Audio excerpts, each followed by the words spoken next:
Hey everyone, good morning. And good morning, Kenny. Passed a TOPSTEP 50k combine yesterday and passed an Apex 250k combine. Wow. Dude, let's go. Congratulations for that. That is awesome. Kenny, that is super awesome. Congratulations. Now it's only, focusing on the trades, printing money. Way to go. All right. All right. What is happening? Nasdaq actually went really choppy, mostly on the 15-minute as well yesterday, also on the 5-minute. It wasn't really funny, and yesterday was not such a good day for me as well. Let's see what could be expected today. I deleted some charts.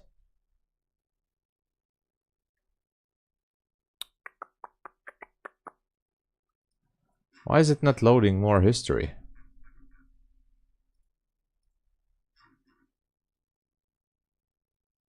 What the hell is wrong with this anyway?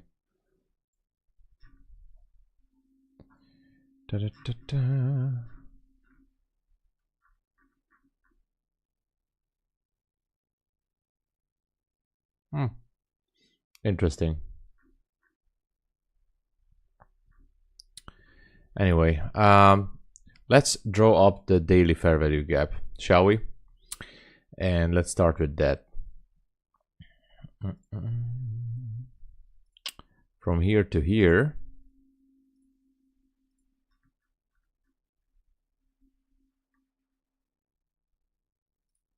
That's the daily right there, right? Yeah, that's it. So we still have the daily fair value gap. Marco, say hey! The Rolo just subscribed. Thank you for joining the channel and subscribing. Welcome. Welcome to the channel. Let's change the color just a little bit. All right. Why did I delete that? Daily fair value gap. All right. It's still up there. Crypto Panda, hey, good morning. That's showing more data time because you have select. Yeah, that's true. Yeah, that's true. I'm still sleeping. No, not really. I was just surprised because I thought I see more data. But yeah. Good morning. We have the daily gap.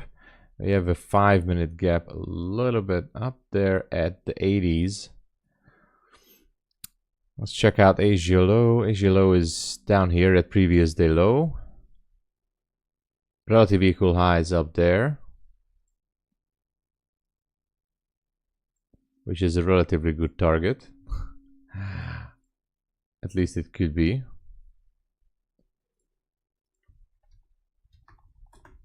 Relative equal highs. To the top, to the center. Let's go with this. All right.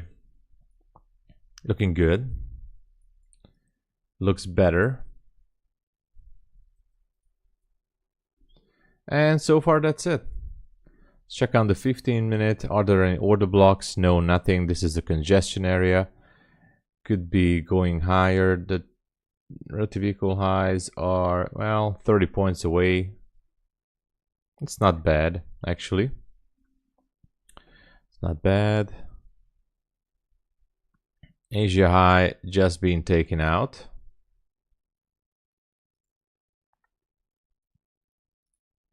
I'm gonna put something here. Oh, thank you. Oh yeah, exactly. Thank you, Crypto Panda. Good idea.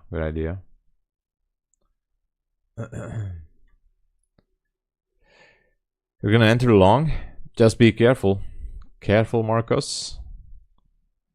But hopefully you should be fine. We just took out this high.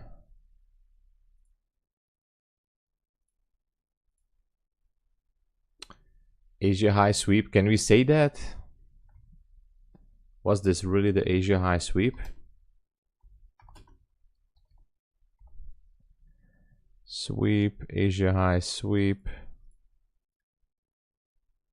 Maybe. Maybe it was. I don't know. For now, at 10. 10 is your TP. All right, that's reasonable. If it's going higher, that's reasonable. It's not bad, because if it's just repricing this 15-minute gap, it should be continuing. I don't have an entry yet.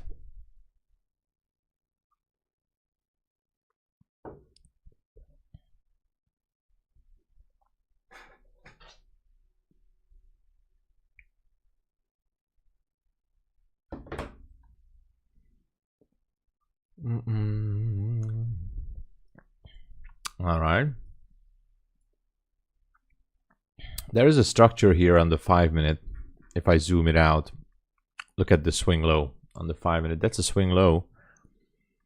If this candle would close below this swing low, it could mean that the structure is changing and we might be coming back for the midnight level or Asia lows. Who knows? The distance is good. I mean, I like that we have distance here. This is 950 and we have 960. That at least we have 10 points, so that's good. Yeah, actually I did not. I have a new Combine account with TopStep already in profit. So actually I don't have accounts to be reset currently. Although, you know, I can need it anytime, so I'm gonna sign up. I think it's a good thing to have a reset code for rainy days, right?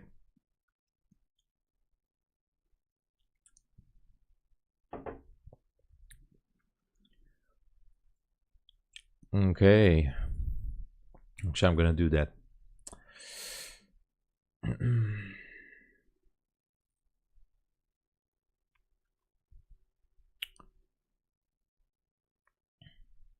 All right.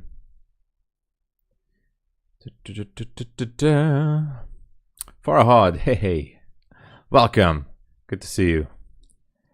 How is the morning for you guys? Yesterday was a little bit interesting, I think. I didn't sign up for it yet, Farhad. Yesterday, I think there was a video on TopStep TV. Gamecraft Trades, hey, what's going on? Jacques is here in work, I guess. It's good until the 4th. Okay. Well, you know, that's still all right. Who knows what's going to happen until then? Lynn, thank you.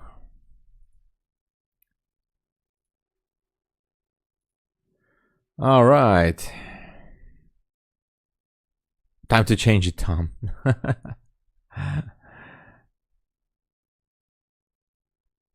Tweet you just made. Let me check it. Gamecraft Trades. Do I follow you? I don't even know.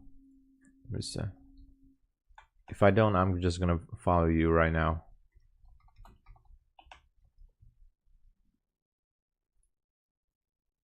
Oh yeah. Let me follow you here. All right. So let's see.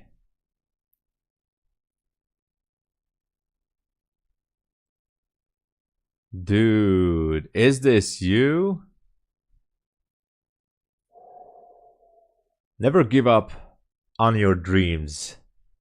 18,000 in 2 weeks. Dude.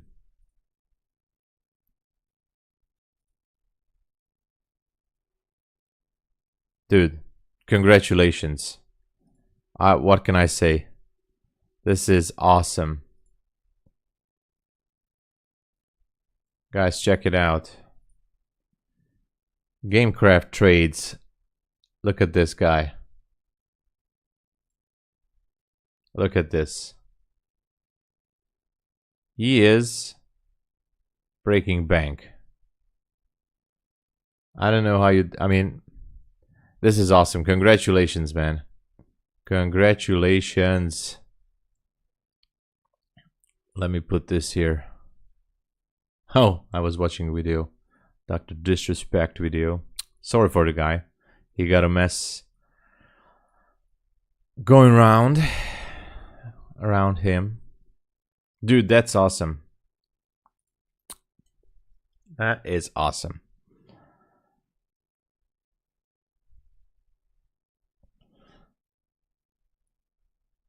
I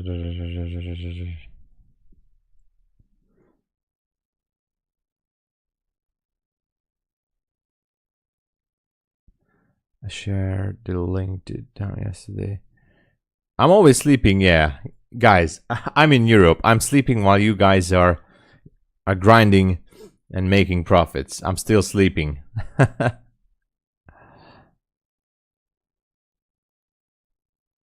No.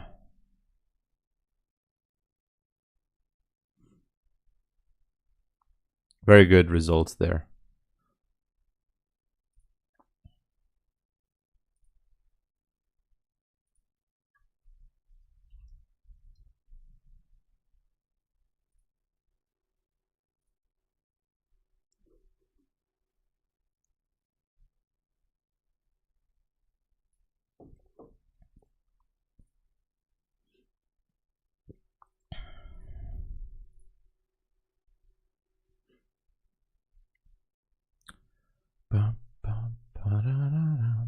All right, let's check on gold for a sec.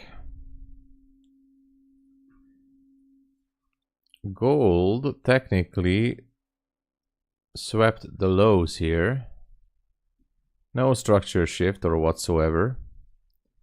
So nothing here. Seems like we are continuing higher on NQ.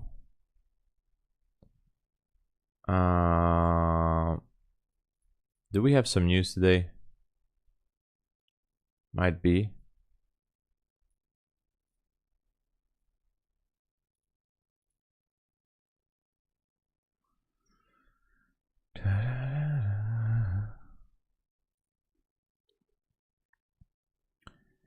The UK futures.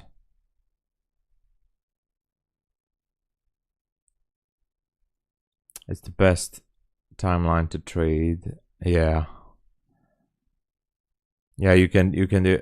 So I'm guessing mostly you trade the London session, Gamecraft. Let me know. And how does it work when you get started? FOMO. That question is. We could be talking hours and hours, but best funded account. If you know, it depends. I would answer with many questions. What is your trading strategy? How much risk can you take emotionally? How much time do you trade a day? How much money can you afford to pay upfront for challenge or evaluation accounts? So there are many questions to be answered, because these prop firms, for example, up there that I promote, has different upfront costs and different perks and features, as they say it, depending on, you know, a lot of these factors. Personally, I think the best, but it's not the cheapest, is MyFundedFutures. That's what I think. the expert account is absolutely the one that gives you the most freedom in trading. But it's not the cheapest, but it has the activation fee in the price. Currently $132 for a 50K account. But the cheapest right now is BULENOX. Absolutely. Anyway, we could be talking about a lot. These prop firms up there, all of them are great, I think. But I'm not gonna go into details because so a lot of things to talk about that. Marco, good morning. London and New York as well. Yeah, you live in India right now. All 3 sessions. All right. So we're not talking too much about the BULENOX option 2 accounts, and I think we have to, and I think I will make a video about the option 2 accounts specifically at BULENOX, because the option 2 accounts are basically the copycat of TOPSTEP, and a little bit might be better, you know. That's 70% off right now. Jacques, if you feel it's time for changes, then this is the thing you should be focusing. Because I mean, for example, TOPSTEP, you have $2,000 threshold, your total drawdown limit. At BULENOX, the option 2 has $2,500.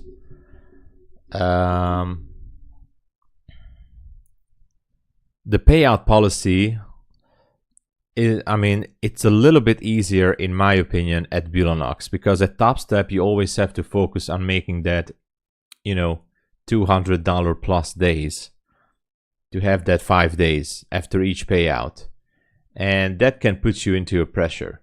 Now at BULENOX you just have to maintain your threshold and build up your profits above that. So the payout policy, I think it's a little bit easier. The price for the account is basically almost the same. With the discount, it's $52 right now at BULENOX. At TOPSTEP, it's $49. Activation fee at TOPSTEP is $149. At BULENOX, it's $148 for the 50K. So it's like technically the same. Intraday, I mean, daily drawdown limit at TOPSTEP is $1,000. At BULENOX, option 2 accounts is $1,100. So slightly better conditions, I think. Yes, that's why I'm saying it depends on what is your focus. So you need to build up, definitely you need to build up the safety threshold. And I get it, I totally get it. You need to go until $3,600 actually, not 30. So at TOPSTEP, that is why I'm saying it's a personal preference for everyone. I like TOPSTEP. I got technically all my payouts from TOPSTEP, which is not much, but the $200 days, in my opinion, puts a little bit more pressure emotionally, especially if you're trading small. But that's why I'm saying, and here's the answer again, that it's personal preference. Yeah, you can make it in one day. So if you gain enough experience, then $200 should not be a big problem after a certain amount of days and experience. So should be fine.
Oh, sorry, I was muted. So yeah, you cannot withdraw the safety threshold from Buleanox, and I know that's not the best thing. At least that's what I know. I think you can't withdraw the safety threshold. You have to maintain it all costs. If you can withdraw it, sorry, you can withdraw it, but you have to close the account. You have to forfeit the account, and you get paid out. So the safety threshold, you can get it, but you have to forfeit the account. And I'm copy trading some. I'm copy trading groups, so 3 funded accounts at a time, not more. I can't handle more. Gabriel, hey, what's going on? Yeah, Jack. Good luck for the day. Yeah, for example, MyFundedFutures lets you withdraw up to 60% of the safety threshold, which is still money, you know. It's still a good thing. So up to 60% at MyFundedFutures. Buleanox, again, gives you the safety threshold, but you have to close the account. That's the thing. At least that's how I know it. I mean, that's the thing, all I know. Gold is not doing anything, guys. It's a pretty quiet morning. The only target I see up there is these relative equal highs, which we could be going for, but nothing else. Yeah, I have a paid version, but I only pay for. You don't have to pay for the full version. You can have the advanced features, which is $30 a month. And you will have the multiple connection feature, and you can copy trade with multiple preferences. I think the easiest copy trader is with the Quant Hour. The most easiest copy trading function is in Quant Hour. Replicanto is good too for NinjaTrader. If you want to copy trade between multiple prop firms, I think it's more complicated. Not that I really tried it, but it's complicated. So you only hate Buleanox? Oh.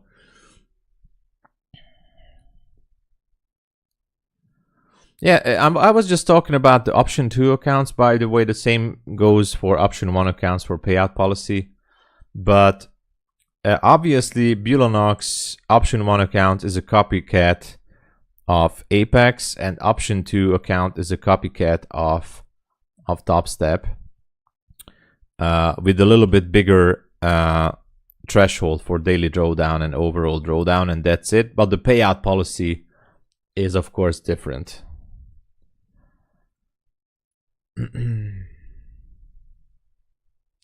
3K in profit. Keep trading with Apex. Oh yeah, that's a bad thing. Also, by the way, just as TopStep, I mean, you have to be really good to get the weekly payouts from TopStep, because you only need 5 days, right? 5 days above $200 at TopStep, which means if you make $200 from Monday until Friday each and every day, more than $200, you can actually, technically speaking, you can ask for a payout every week on TopStep, right? So that's 4 payouts every month. But you have to do more than $200 every day. So yeah, I didn't really hear anyone doing that. I don't know anybody doing that. Buleanox also has weekly payouts, but you don't have to focus on the $200 day. If you have a losing day, it can happen. But the other day, if you make it back, you know, with a very good day, there's a good chance you can. I mean, there's a good chance you can do bi-weekly payouts at both TopStep and Buleanox. So if you really want more payouts, I would say bi-weekly payouts is already very good. I mean, but if you just have 1 payout a month, that's still awesome. Trung, hey, are you able to copy trade accounts on MyFund? Yes, you are. I saw your comment. I see your avatar. I answered your question on the review video, Trung. Actually, I just copy pasted from Discord, from MyFundedFutures Discord, what they said about this. But you can copy trade if you use Quantower or NinjaTrader or TradeAway, you can definitely copy trade those accounts. So check it out. I pasted the answer to you on the review video.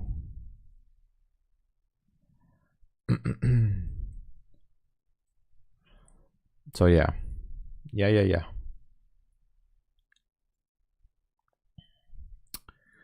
What is happening? Do we have some news this morning? We have some pound news. Oh, Bank of England Governor Bailey speaks.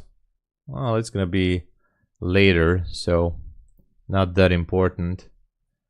ES not doing anything crazy. We have a fair value gap on the 5-minute above 80.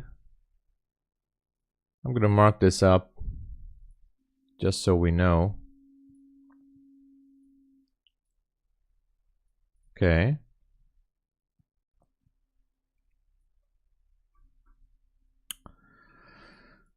All right. Actually, I'm gonna write this here.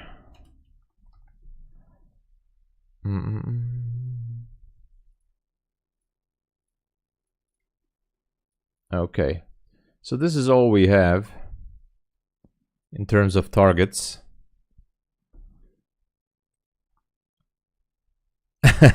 Don't copy your trades. All right. To profile. You don't need 2.5K on TopStep. So when I made, for example, my first payout was $800 from TopStep. I was up $1,600 on my 50K account, 50K XFA, and I had some losing days too, but overall I made the 5 days above $200. Eventually I got to $1,600 and I immediately requested $800. So you can withdraw 50% of that profit. So I withdraw 50% of the 1,600, but you have to, so there's one thing. If you withdraw 50% of your profits from TopStep before you know, reaching the threshold, your full drawdown threshold, for example $2,000, then your XFA account is going to lock into 0, which means they're going to lock you in the max drawdown is going to lock into 0, which means when I take out 50% of the profits at $1,600, you know, until that moment I could go down to negative $400. Now when I request a payout, that $400 is going to be vanished. It's going to be locked into 0, which means I only have $800 drawdown on that account. So before you take the withdrawal reaching the threshold, you have to know that you're going to be locked in. Your balance is going to be locked into 0. That's the quote-unquote penalty. Yeah, TopStep is definitely one of the best. That's why I like them. I totally respect them. I hope in the future there will be some. I mean, TopStep is not really doing all those promos like other prop firms because they have TopStep TV, obviously. But every now and then, you guys know that they do some reset codes or free accounts, whatever. But yeah, one of the OGs, TopStep, so they've been around since 2012, I think, something like that. So as soon as you take payout, you will only have what you made as drawdown. Yeah, that's the simple answer because I can't speak English, but yeah, Gamecraft trades correct. As soon as you take out your first payout, your max drawdown is going to be only the balance that you made in profit that's left on your account. That's going to be the max drawdown, all you can have as drawdown. So just keep that in mind. That's why I would say, even if you're going with TopStep, and you can withdraw up to 50% of the account.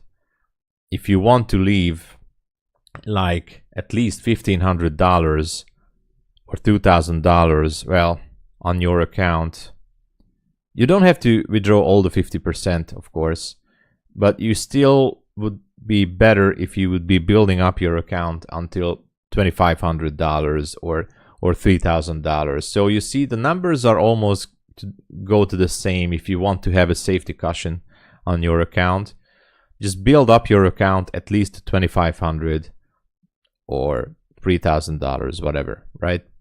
Just have some caution, because bad days are always around the corner. You have to trade safe. Laszlo, good morning, jó reggelt. Yeah, exactly, Gamecraft. Exactly, totally agree. Risk is always there with every prop firm, and that's why I say it's personal preference which one you like, which one you want to trade with, how much money can you afford or want to afford on evaluation or challenge or combine accounts, whatever you want to call it. So it's personal preference. Maybe you want bigger size accounts because you trade big size, then it's better to go with the for now, for example, Apex, $40 for the 150k, 250k and 300k accounts. I think it's still going. So that's the cheapest big account right now, with $85 activation fee lifetime. So if you want bigger accounts at this current moment, that's the cheapest one at Apex.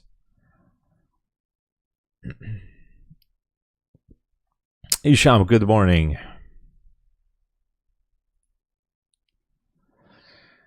So guys, I am still just waiting because nothing is really moving here. There's nothing that I could trade on this one. I can look on gold. Look at gold. Gold actually started to go higher, but how far is it gonna go? Look at this drop from yesterday. Let's look at that a little bit closer. If I look at this drop and I put the fib tool here to this swing, the mid-level would be somewhere here, and the 61.8 would be up there. So that's New York high. Oh, could be going higher. I don't know. There was a market structure shift on this one. I don't know. Should I consider to go for a possible long? Not sure. Market structure shift. We have to wait anyways because this is just not ideal. Let's go back to this area and let's wait.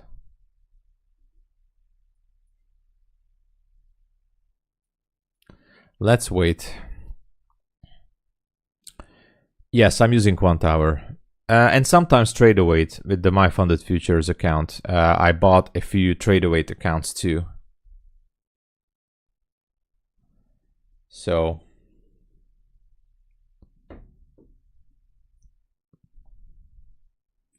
Yannick's, hello. Yeah, sorry, I wasn't reading. Take long profit 984.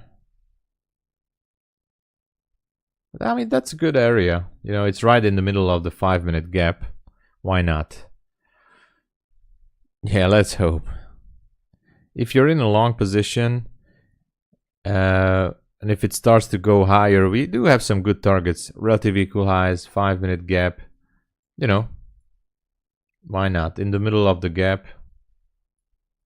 that's still good. I usually used to take profit right at the beginning of the gap, so at this point around 80. But if you would like to hold it, because sometimes, you know, price just, you know, wicks in like a few ticks into the gap and could turn around. But you can hold it for the middle, of course. Why not?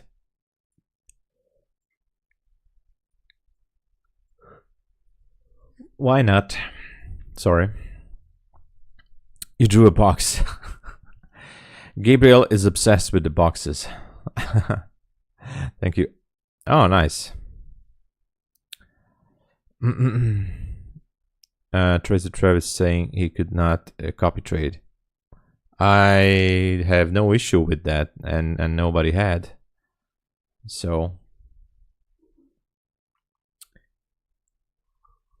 no, Inrotable, no issues.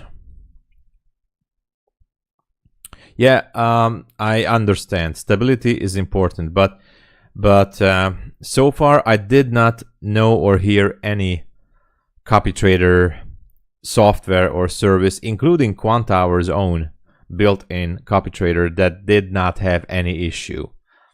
So I had issue with Replicanto. I had issue with even Quantower, because when the Rhythmic things came on through from Apex or from their servers, the copy trader were making some crazy things actually, or did not close the trade because it could be because of Rhythmic related issues, but or there was issue when I was copy trading with Quantower that it actually opened up double the amount. Actually, the multiplier was set to 1, but it still opened up 2 times more the trades that I originally wanted. And I just clicked once on the open. It was a market open. So glitches can happen on any of these things, and don't ask me why. But the less, I mean, the more issues and glitches I've seen so far was with Replicanto. I'm not saying it's a bad software, it's a great software, I think. But the less problem I had was with Quantower. It's very smooth so far, super easy to handle. That's it. So no problem on my end with Quantower's built-in copy trader. No major issues so far. But I did see some glitches.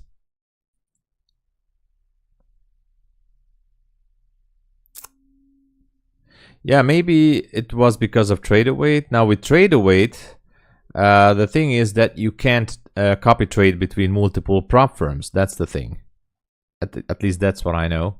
Maybe there's a third-party software or website that you can mirror your trades through trader weight. I don't know. I have no idea. Yeah, I saw that Trades by Matt, but I think he already has another 20 account ready or something. Trades by Matt is gonna be fine. He's cool. He's gonna make it all the way back. It's not a big deal for him. It happens, I think. And he's already back on the horse, so I think he's fine. He had his ups and downs. As much as I followed him in the past, and the thing what I saw, he's fine. No. No. Yeah, oh yeah. Yeah, he blew his accounts. 20 PA accounts, I think. Long 52. Be careful, but I think you'll be okay.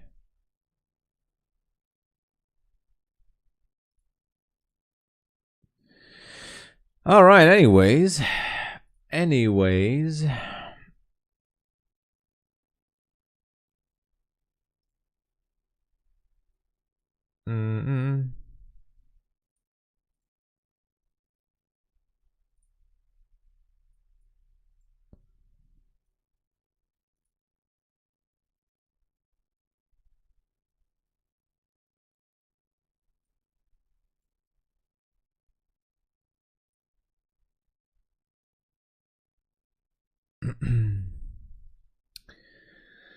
Let's see. let's see. So far, NQ is just struggling there. ES also a little bit of a pullback. I think it's still bullish. Gold. Oh, look at gold. Let's put a fib tool here. Are we gonna go down to OT? I think we're already down. Gold. And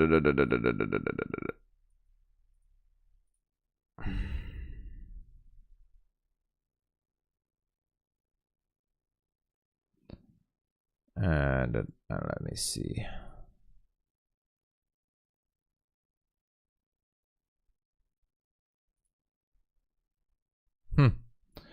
Interesting.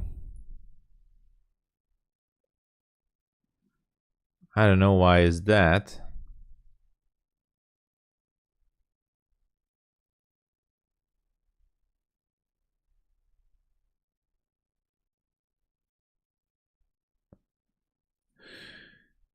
But it's just not.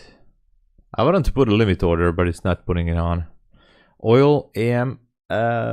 I don't trade oil, but I have no idea what's it doing currently. Look at that. It shook out the market. It's hard to tell. We are inside this range. Took out some lows. PM low. We have Asia low.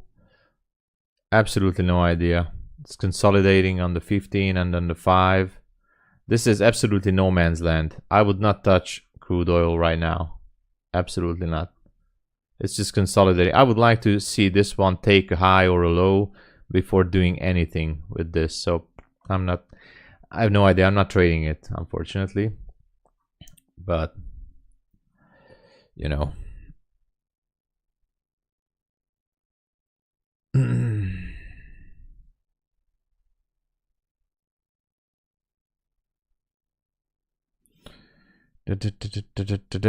I'm trying to put on the guarantees, but sometimes it's hard, you know.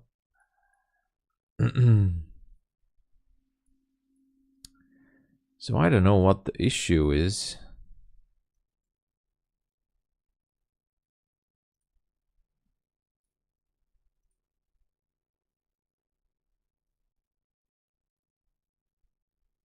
Huh. But let me check on something. Anyway, doesn't matter. NQ testing the low of this wick. It could be just a sweep. Could be just a liquidity sweep. And then going back higher. If I look at this 5-minute swing recently, it just touched the OTE level, which is actually not bad. It's actually tempting to go higher. I might have missed my entry here. It wasn't a bad entry at all. If we assume that we're gonna go for the fair value gap up there.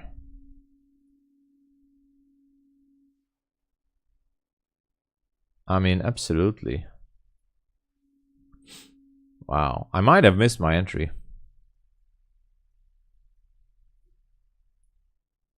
Yeah. 48.25.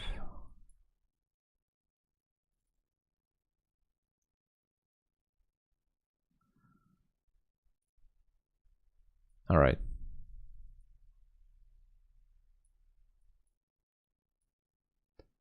And that would be up there at 79, I think.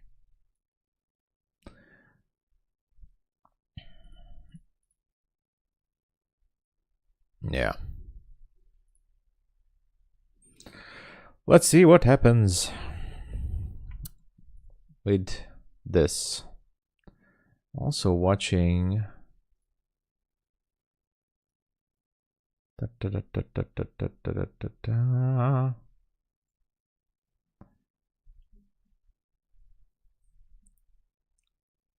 Yeah, so this is actually could be a continuation to sweep some, I mean, to go for more liquidity there. I don't know.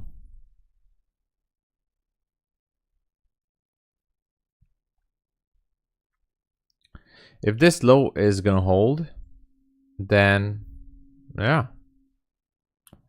obviously we have every chance to go for it.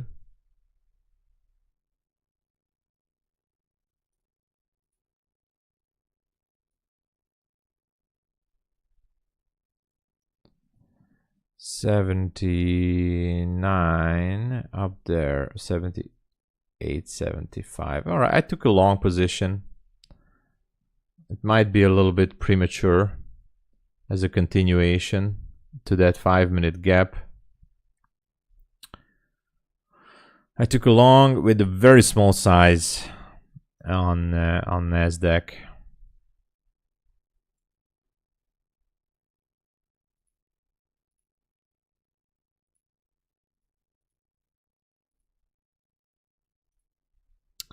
Let's see how it goes.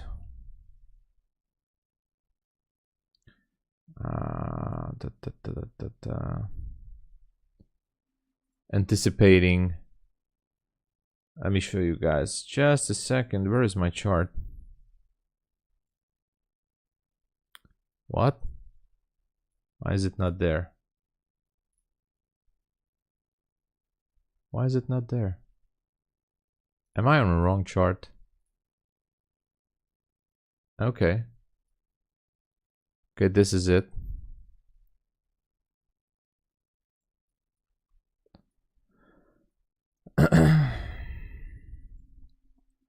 So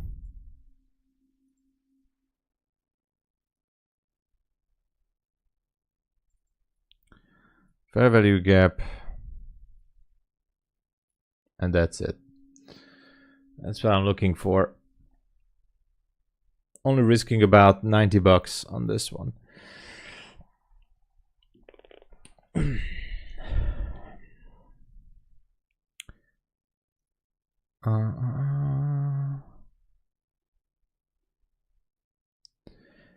I might going to call out a very unusual trade after this one or next to this.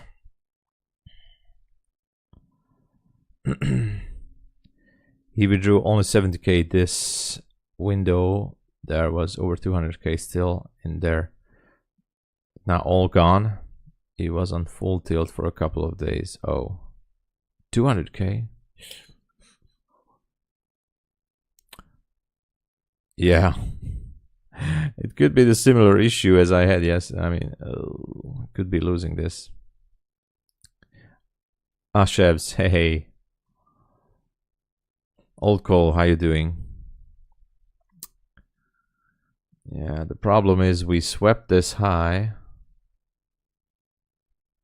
It could be going down for Asia lows. That's why it's a little bit more risky. And I might going to call out a very unusual trade, which I don't really do. But I'm going to do, if I take that trade, I'm actually going to take it only on a separate evaluation account. And because I'm testing something, I think I'm going to test something with the order blocks. I was trading order blocks last year a lot. Actually, same concepts and everything. So I'm not strategy hopping or anything. But if I'm gonna tell you, you might gonna say like, what the hell am I doing?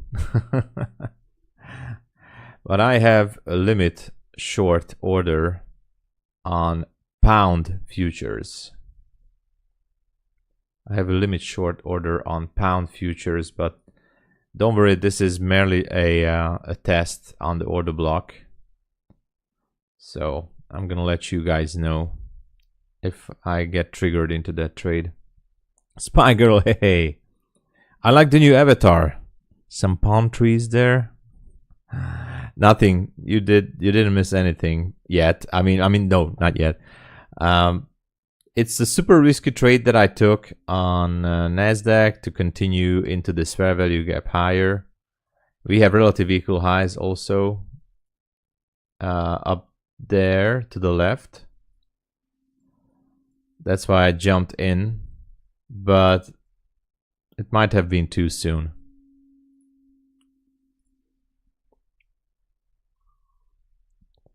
Order box. Almost order box. Almost. Oh, it doesn't look good to me now. It seems like we're going to take out that swing low.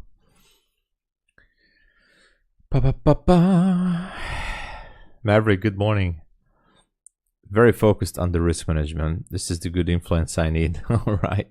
Well, I try to do good risk management, but you know,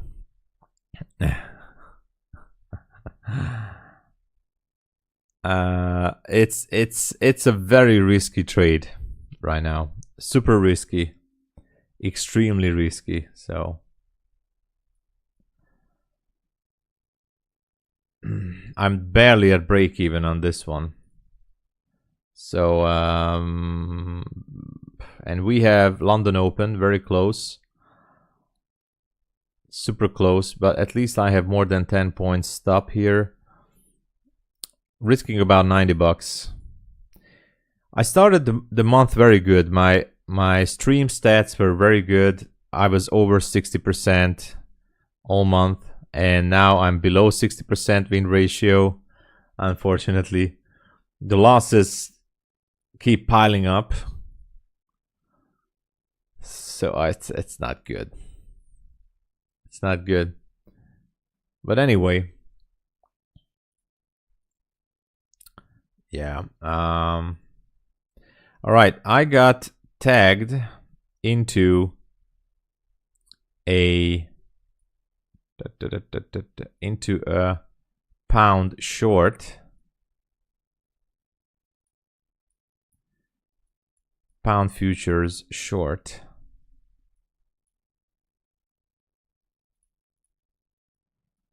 I don't know if I should put it as an official call on the stream or not. As I said, this is just a test on a separate evaluation account. I don't trade this market usually. I'm doing this only for testing purposes. I might going to journal this totally separately, but I'm focusing mainly on this NQ right now. So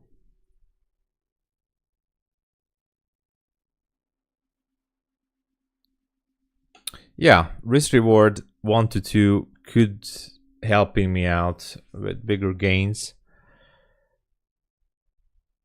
Double down, changing order size and strategies. Oh, yeah, exactly. It really likes that 950, yeah. Celestial Nightcat odds. Hey there. It really likes it. By the way, don't forget it that only until the end of the week, I mean until Sunday maybe, the discount is for the expert accounts with MyFundedFutures, 20% discount. The best in the market, I think. So also BULENOX has the 90% until Sunday. I'm just saying those ones that are definitely expiring until Sunday. That's it. Marshall, hey, what's going on? What's going on?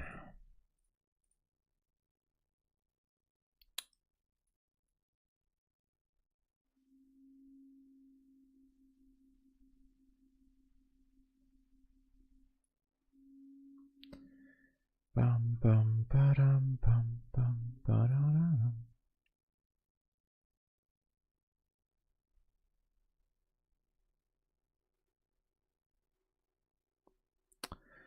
By the way, gold went down to that area that I was that I was pointing out. I wanted to take a trade, but it doesn't let me to take a trade on gold. I don't know why. This was my OTE. Look at that. Exactly this level, the 2310 on futures, and it didn't let me into the trade. I reconnected and everything, and it didn't let me take the trade on gold futures. Just saying. So the FOMO is real. And I do think that it's going to continue higher. So I'm a little bit pissed off because of this. I don't know why it's not letting, why it did not let me take this trade. I don't understand.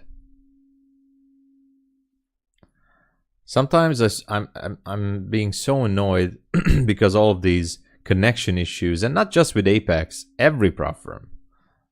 Sometimes, not all of them, but sometimes we have these glitches. It's annoying, especially because when you have a good entry like this one, I had my good entry and it's not taking it. It's not taking it on gold. I'm pissed off about this. Super pissed off, but what can I say? What can I do? Nothing, I guess.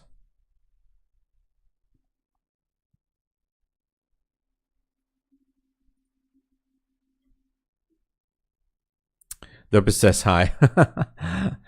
Say hello to him. Or, yeah, hello, Derpy. Oh, wow. This one is stuck here.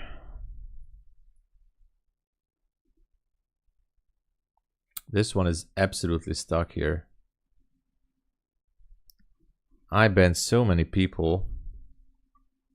It was actually a drive-by.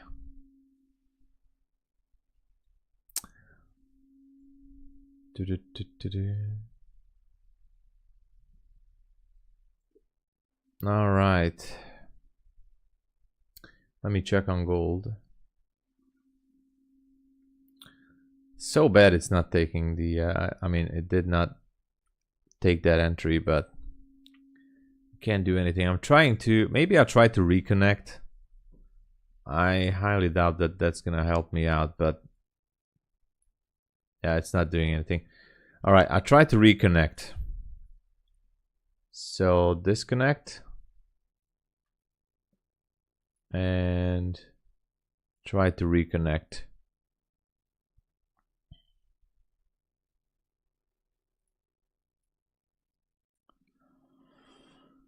Pa-dum-pa, pa-dum-pa.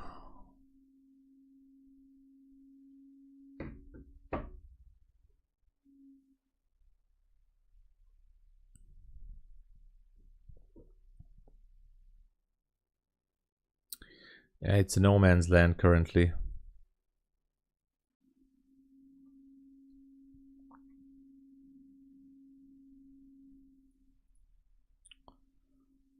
It's a no man's land.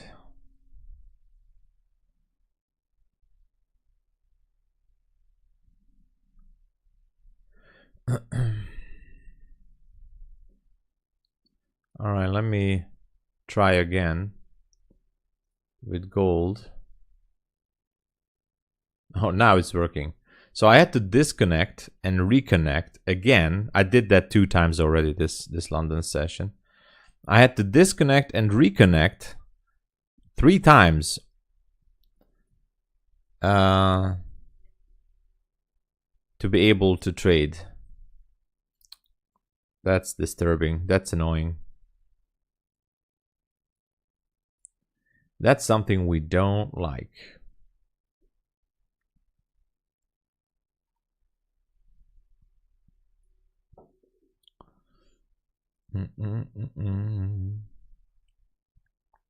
TOPSTEP X is faster.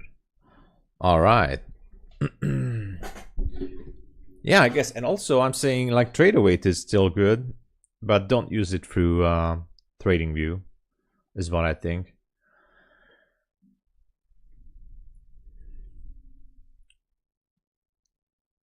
Apex has, I think, loads of tickets. I sent them 6 emails now. No reply. No reply. So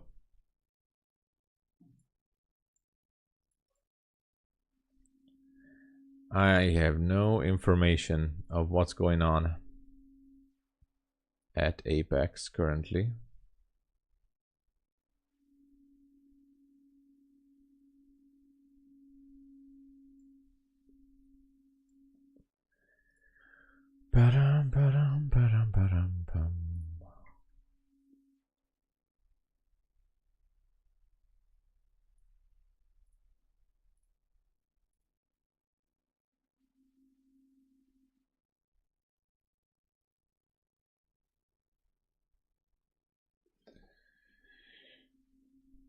I'm pissed off about gold. A little bit. A little bit. Not too much, but you know, just a little bit. Okay.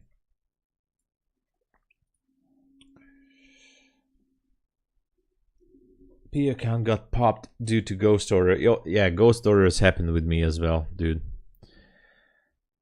Works really well. Yeah, you know, it should be. I mean, it's their own data. They own their own server. It would be very bad. Oh yeah, London Open. Oh, our first one. Ghost order, yeah. Ghost orders popped into my balance as well. Or I closed everything and pop, just keep popping up out of nowhere. That was interesting.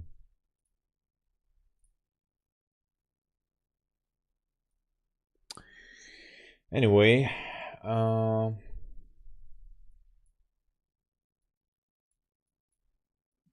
here's the trade still.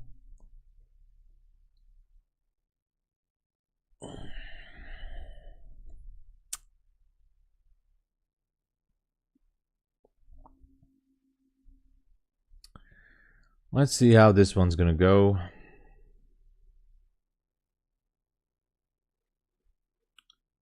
Would be great to see this go to the gap, but if not, you know, we're just gonna wait. As usual.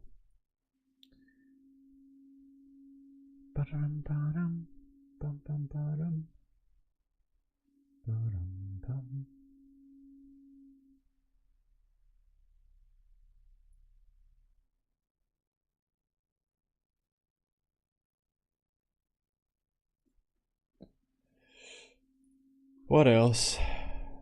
What is gold doing?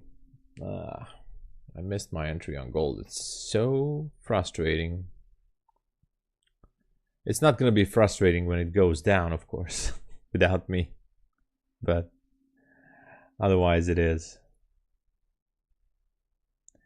We have the option to show pending orders at different prices on Quant Tower. To show pending orders at different prices on Quant Tower. You mean the DOM? Like level 2?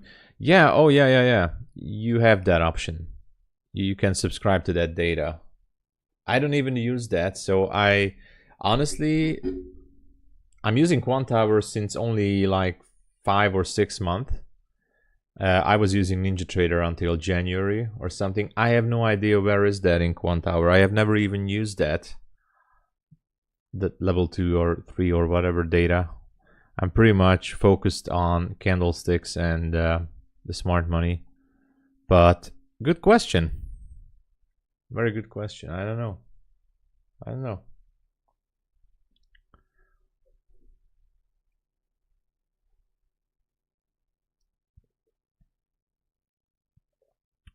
Marcos, boom. Marcos was very patient. He's holding long positions. There you go. From the beginning of the stream, almost like since an hour. So diamond hands for Marcos. That's how you do it.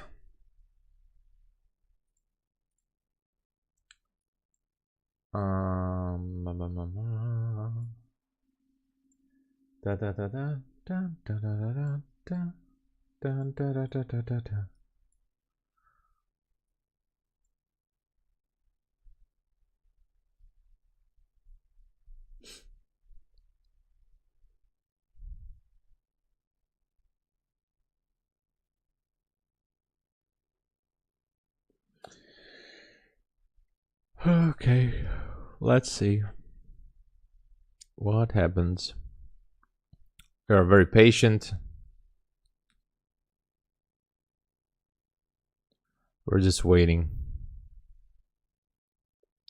Why did I take this trade? I have no idea, by the way. Okay. Anyway.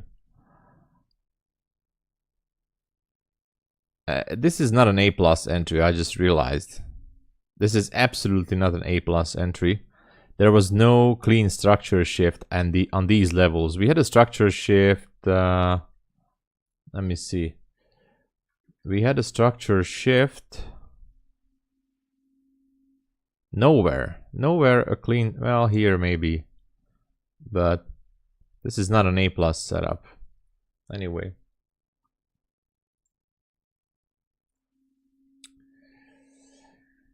$960 resistance. Yeah, could be. So the question remains, is it gonna go and take that liquidity on the 5 or turns around? We don't know. 940s was structure shift. Yeah. Yeah, somewhere there. Correct. No bottom wick. Yeah, that's an issue. Damn it. That's an issue. Well, I have to deal with this.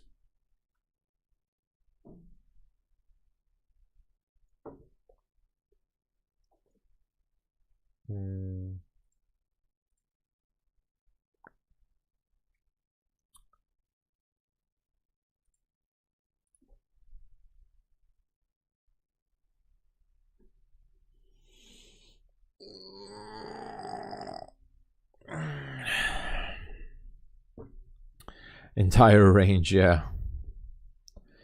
I was just, you know, my plan was quite simple. I was just anticipating that price could be taking some liquidity from that gap.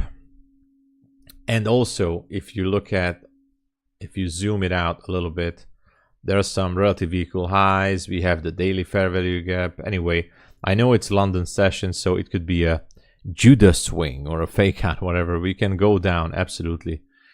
I just thought that, you know, why not reach for a little bit more liquidity? That was my idea.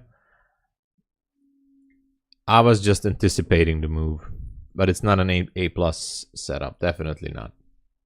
Definitely not an A+ setup. So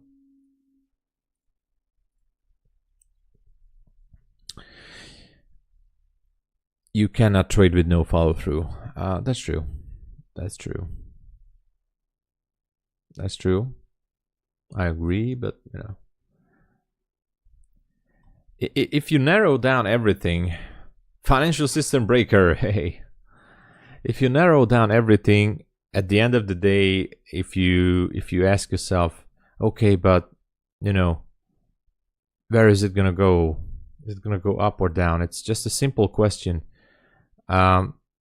Whatever trading system you use, whatever entry model you use, whatever concepts you go with, you just have to ask yourself, where is the draw on liquidity? And I know it sounds like a smart money BS. I know many of you guys don't use it, but really, forget smart money. There are always levels of liquidity, in my understanding, and the market wants to go for those levels. So I always ask myself, where could be the next draw on liquidity? Where could be the draw? Where is market moving for? I mean, you can check the book map if you want to, but that's tricky in my opinion. Sometimes I look at it, not that I don't really care about the book map, but where are the most contracts? Where are the most orders resting to pick up some liquidity? And if you anticipate that, okay, that could be an area, stacked up orders or anything, then yeah, you can take the trade if you have your entry model into the direction. That's how I understand the thing, and other than that, you just, you know, have to wait until your entry model plays out itself. Or if you're a discretionary trader, and you just enter based on what you see or on your gut feeling, because there are many people trading like that, even, I mean, profitably as well, then you just have to manage risk, right? Properly. You have to be really good with your emotions. Yesterday, the last 10 minutes of the day, there was a move. Oh, yeah. Definitely. What time is that? 8:30? Yeah. Nothing is going to move until pending home sales. Just saying, there's going to be a shakeout at 8:30, and nothing major is going to happen after until 10 a.m. pending home. The whole market, and that's my problem with the New York session. From 8:30 to 10, it's garbage, untradable. If you have rules and a straight system, how to, I mean, your entry rules, from 8:30 to 10 a.m., untradable. It's a waste of time, actually. From my entry, I mean, for my entry model, sorry. But we'll see.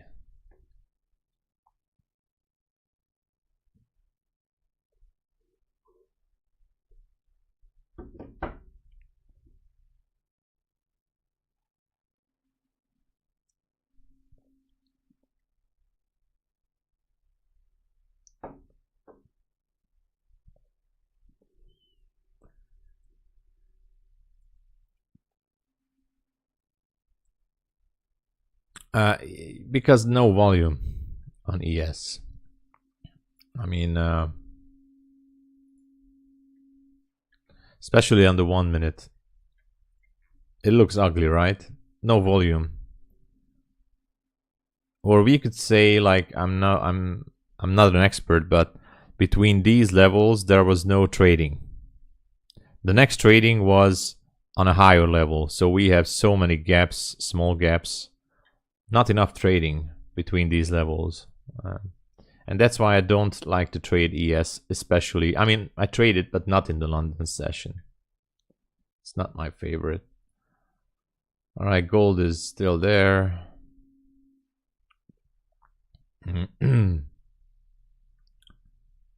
Let's go back here.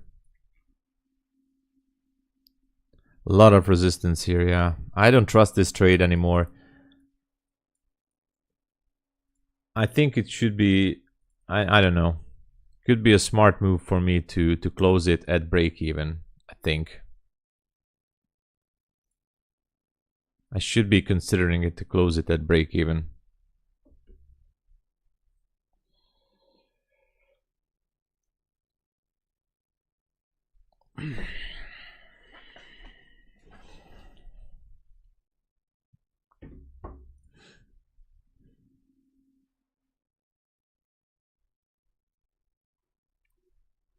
Oh, where can I see the drawdown on Ninja Trader while I'm in a trade? New Ninja Trader, and still trying to find. Well, on the you have a window tab, and there should be an accounts tab or something, and there you can see your current drawdown for the day. I don't want to start up my Ninja Trader because then it's going to log in and it's going to mess up Quant Hour because of the rhythmic connection. And I have to reinstall Ninja Trader because I haven't opened it since months ago. So I don't remember, but there should be up there a window with an accounts tab or something. Oh, I don't remember. I'm sorry. But if NQ dumps the wave up first and then, yeah, just like yesterday. Yesterday, dump and then boom, go to the target. It was crazy. Chris, what's up? Yeah, we're getting closer to that liquidity level. So We'll see.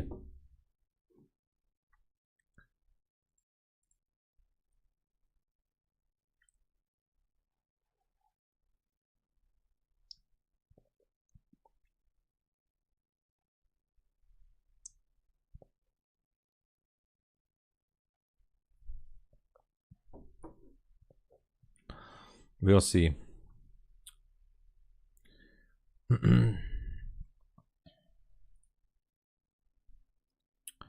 Yo, Nez, what's going on? Were you able to make some funds in yesterday's race? No. Yesterday I was down. Yesterday I gave back all my profits from Tuesday. Because today is Thursday, right? Yeah. So yesterday was Wednesday, and I gave back all my profits from Tuesday. so yeah. Oh, I don't trade power hour, but in my personal opinion, but of course I could be wrong.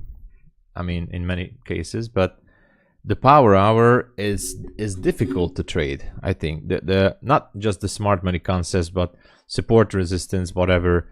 It doesn't really work because there's so much manipulation, I think, in the power hour compared to other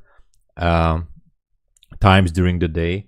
So when the power hour comes, have to be prepared for dirty moves, but strong moves actually. But the concepts don't seem to be working for me, so I don't trade it. Actually, the PM session, I rarely trade. Maybe I should, but I don't know. Yeah. No, I just had 2 losing trades. That's what happened. Nothing special. So I stopped trading for the day. I had 2 losses, and I said, "All right, I'm walking away." So I walked away. Gave back 70% of your profit in that chop. Yeah, I walked away too because I was sitting here for a while in the New York session, like, all right, let's see what's gonna go on, but after those losses, I said, no, I just can't. I can't do it.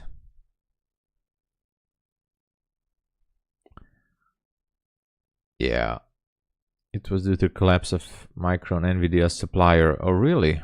Okay. Yeah, Gamecraft. Yeah. Nice call there. Good call, game. Boom. Boom.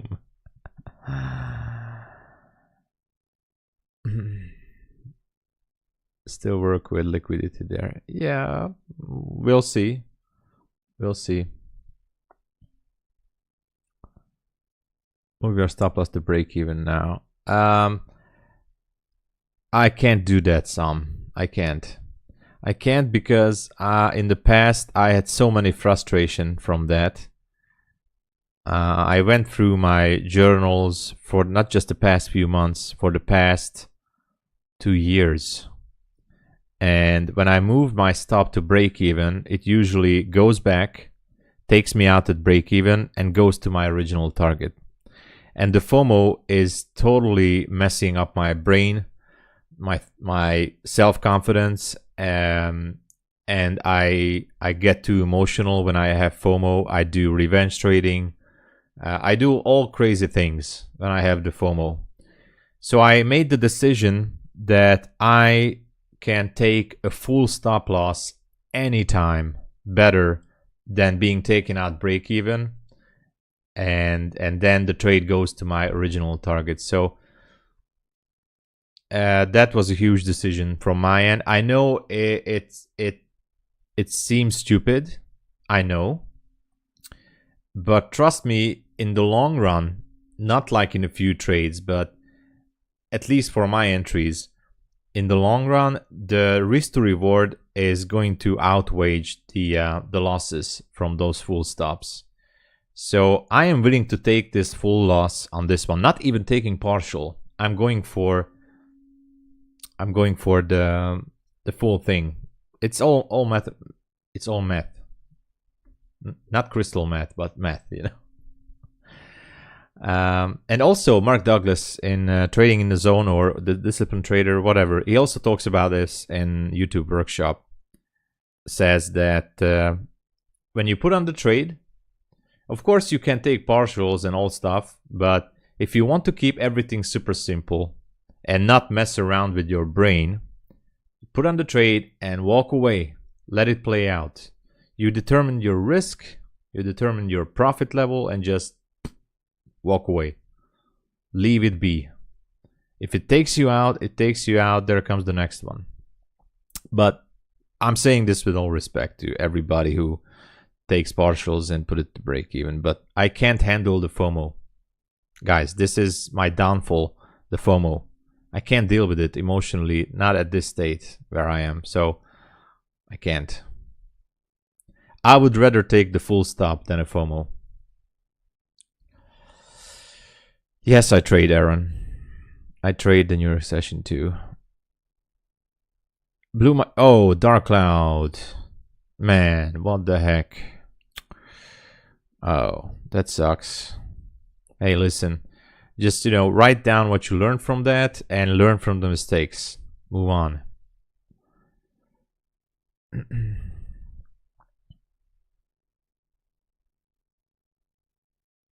Thank you, Marcos. The Winner Circle Trader. I like the name, by the way. I'm willing to let this turn to a full stop. It sounds stupid, I know.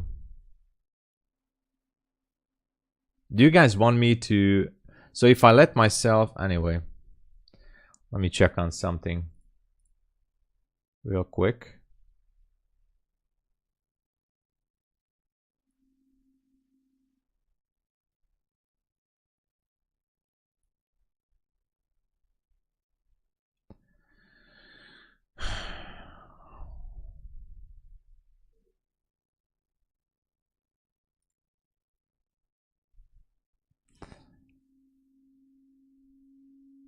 Name is final.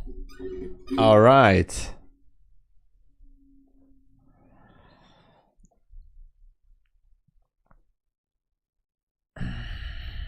If I choose to close this trade now, that goes against my my strategy or my... You guys, if you got any one of you guys who took the similar trade like this, close partial, put it to break even, do whatever you need to, right?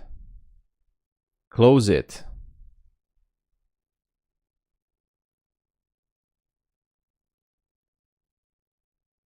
Yeah. This is not financial advice, obviously, but get out from the trade if you feel like it. Because what I do here is madness, like in Sparta. This is madness, and this is Sparta. David, good morning. Have you tried to analyze why FOMO is your biggest struggles? Yes, I try to analyze it, and that's a good question. Mr. Tebelka. I like the name. Yes, FOMO, I try to analyze because I'm still focusing too much on the profit, money-wise. And that's one thing. So there's multiple things. I'm still focusing more on the profit, not the trade itself. And it has to be related to financial things, I guess, in real life too. I don't know. Focusing more on the money, on the profit. Not sure. But,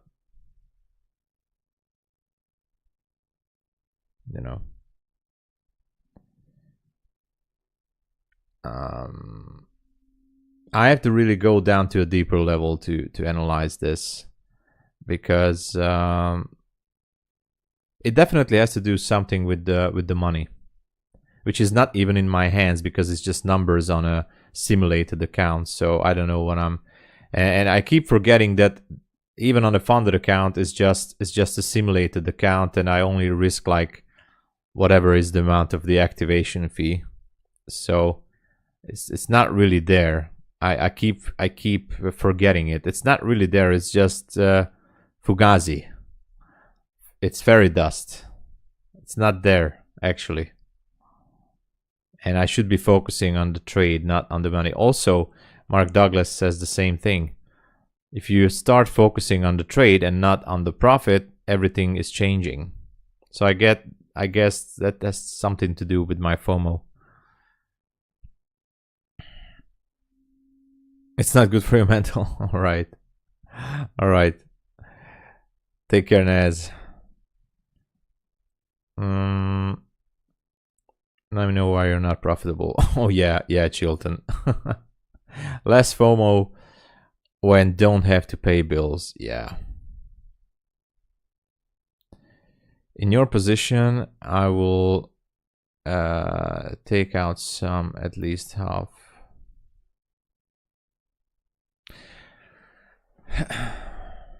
All right, you know what? I'm gonna break my rules now. I'm not gonna be happy about it, but I'm gonna break my rules for the stream. All right. I closed down 2 contracts. I'm changing my stop.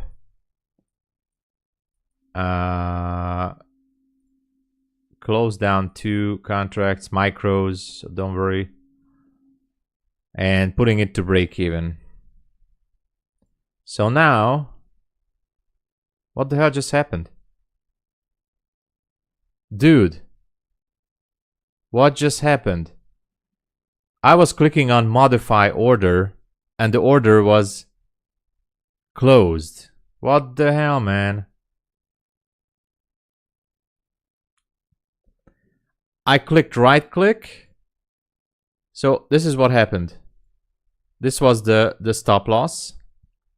So for example here, I clicked on modify and I wanted to modify it and it disappeared. It closed down my order and now it goes to my TP. And now I'm feeling FOMO. And this is exactly what I was talking about. Exactly. Dude. And now my brain is messed up. Totally. I just messed up my whole London session in my brain here. I can't take another trade, guys. That was it for me in London. I'm not looking for any other trade. It totally messed me up.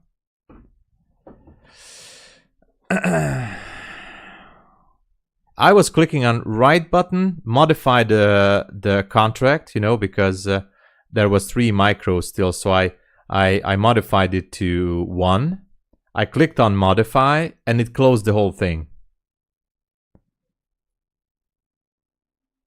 It's still there. I don't know what the hell is going on.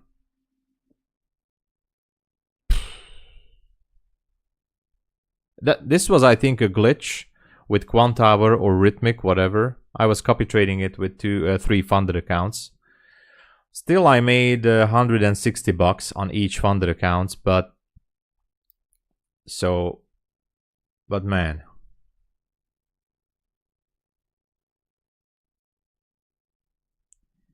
This was the prime example how to mess up your brain when you break your own rules.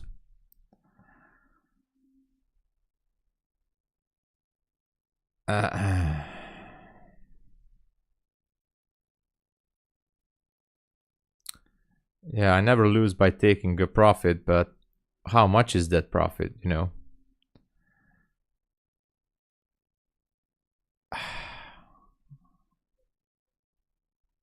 It totally messed me up right now. Oh, man. Oh, man.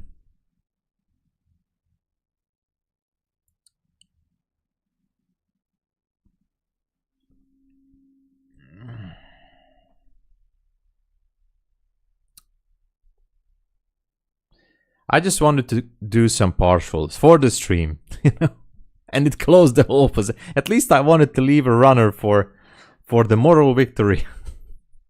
It's gonna go to 78, guys. It's my 78.50 or something was my final TP. It's gonna go there, I think. I'm not going to take another trade. That's almost 100% sure, because this is crazy. Maybe I take a trade on an evaluation account, not on the funded account. Maybe on an evaluation, not on the fundeds. Yeah, I made money, but yeah. Grab the 150. Hey, thank you, the Mad Scalper. Thank you so much for the support there. The target is coming, yeah. Take the win onto the next trade. Yeah, Robert, thank you. Yeah, the perfectionist has pros and cons. If it's gonna go there, then I'm not gonna re-enter. I'm not re-entering because then it would mess me up even bigger. I'm not re-entering. If I close a trade even earlier, I'm not re-entering. That's my personal experience. Take it or leave it. If you re-enter, even if you win, I mean, re-entering a trade, even if come on. Even if it was closed by accident, re-entering the trade is going to build up bad habits. And if it goes against you, it's going to totally mess up your mind. Totally. That is going to absolutely kill your brain if you re-enter and goes against you. So I'm not going to call for that Murphy's Law. Hey, thank you for the support, Constantine. Thank you, thank you. That's a bad trading, yeah. Anyway, I made profits, so I was copy trading this on 3 funded accounts, so that's good, I think. Don't tell me how to trade. All right, Dark Cloud, you do whatever you like. You know, it's up to you. It's up to you. This is not financial advice.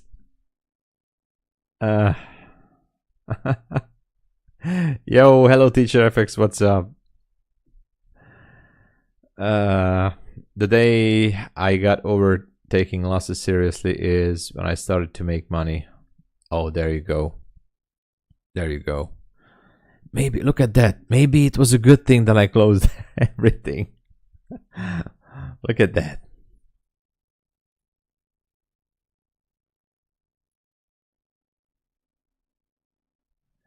I don't know what the hell is going on here.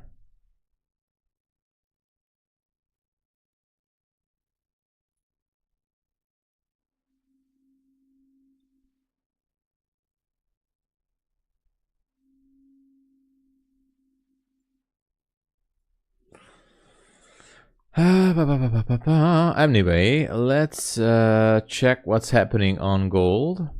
Nothing. I missed this trade too because of connection issues anyway. Still, I would love to see NQ go to that 5-minute gap. That would be real awesome.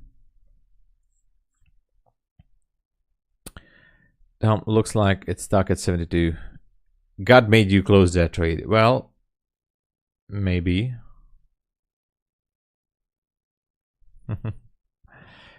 Maybe. God is watching us. That's true. We are going for the low of the Asia session. I don't know if this was enough for the market to go for the low, but we'll see. We definitely swept the Asia highs there. We need a structure shift. At this point on the 5-minute, we need a shift below 46. So until then, when there is no structure, we're still going for the 80s, I think. But market is on highest volume from contract that last Monday. Oh, good to know that. Big resistance area. Okay. Abs, slow price action. There is news in two. Yeah. The Bank of England governor is going to speak. Yeah, yeah. I should be grateful, by the way. So I am grateful. So just here to listen to me talk. All right.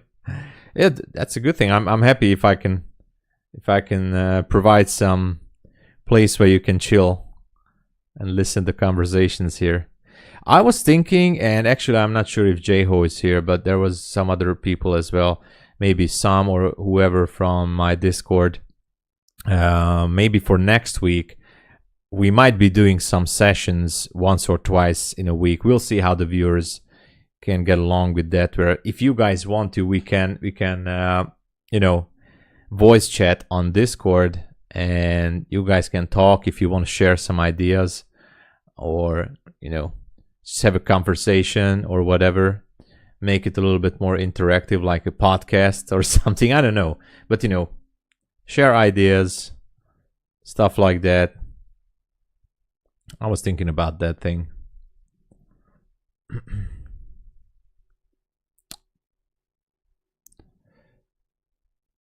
Tom's voice, maybe because it sounds like a peaceful Dracula. I am a peaceful Dracula. Please, I need to drink your blood, so I need all your blood in. Just bring a dish with you, and please pour all your blood, and bring a knife, and it will be absolutely ready. Don't worry, I'm not going to kill you. You're still going to live forever.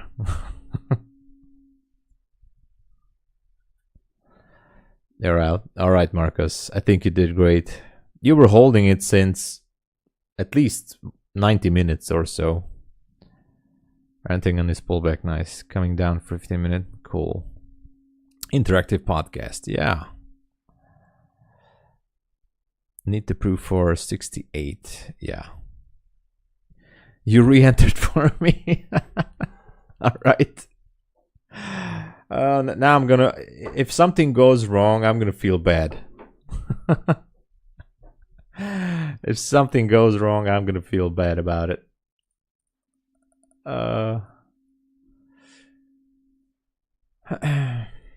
For the community, say that. I'm doing it for the community. For everyone. I sacrificed my trade when I closed everything for the stream. It's for the stream, you know. Yeah. So now currently I have a paid Discord, and I. So there's the thing. I mean, how should I say this?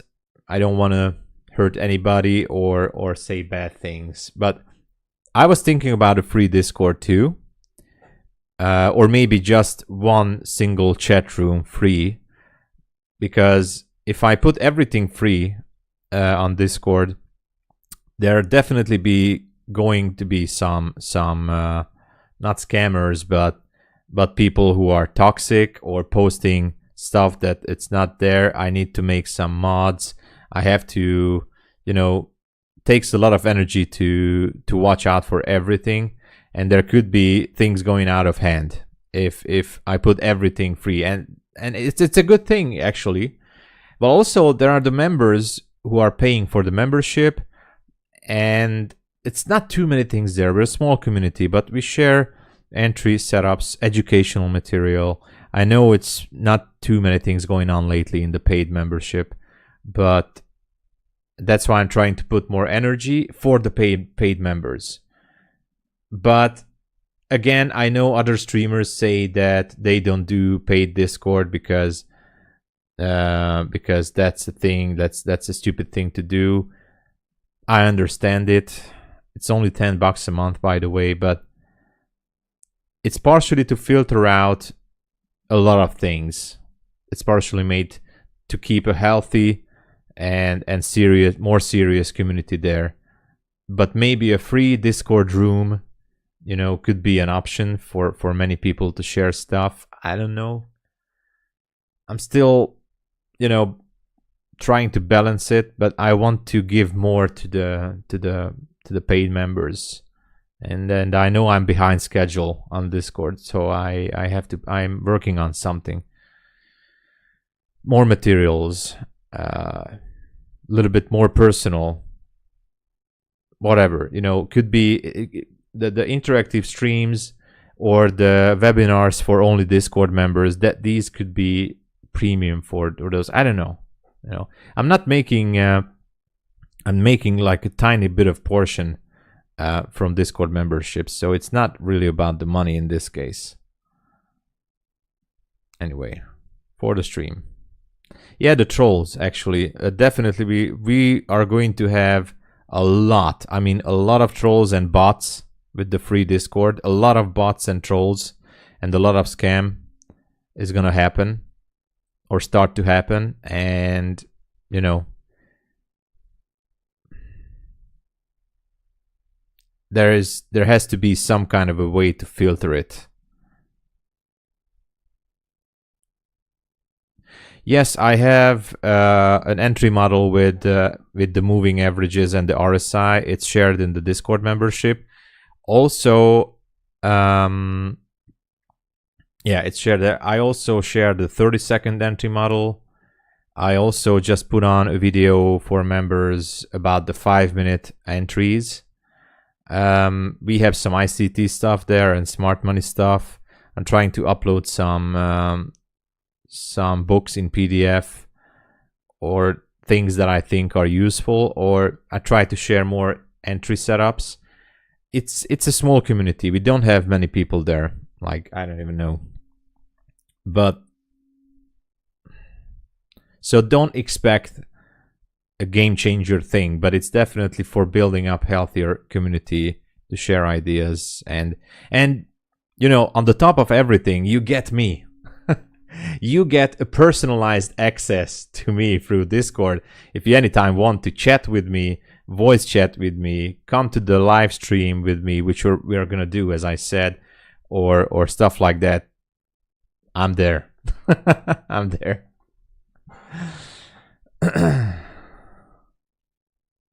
All right.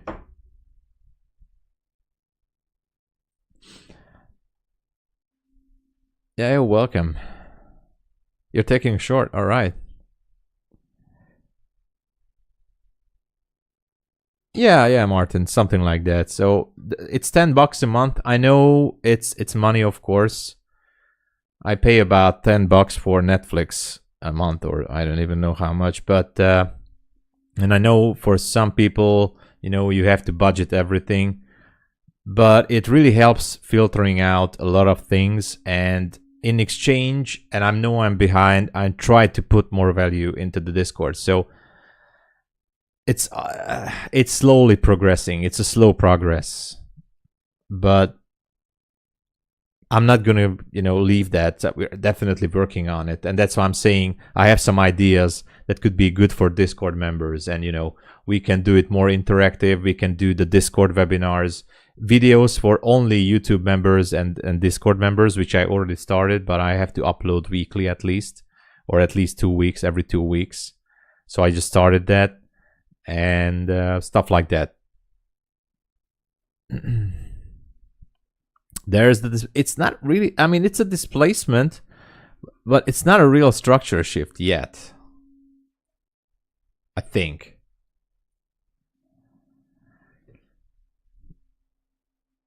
I paid quite a lot of money for Discord memberships and stuff like that, and it was a healthy community, you know.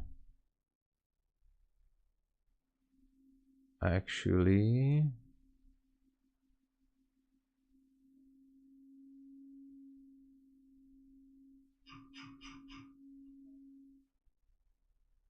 yeah.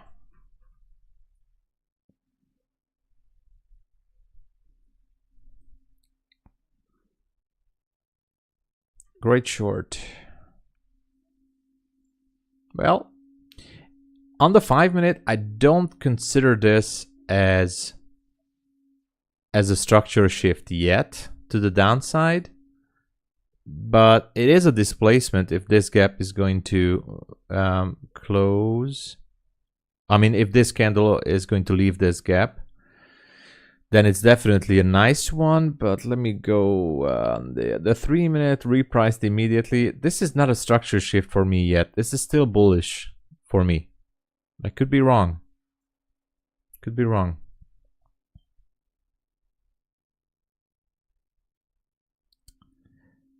Oh, financial system breaker. I don't see your chart because even if you post the link, the YouTube chat doesn't let anybody to post the link. So you might see it, but we don't see your link. But what I can do is I can put you as a mod temporarily, and then you can put on a link. I'm gonna add you as mod, and you can try to put on a link if that's what you were doing.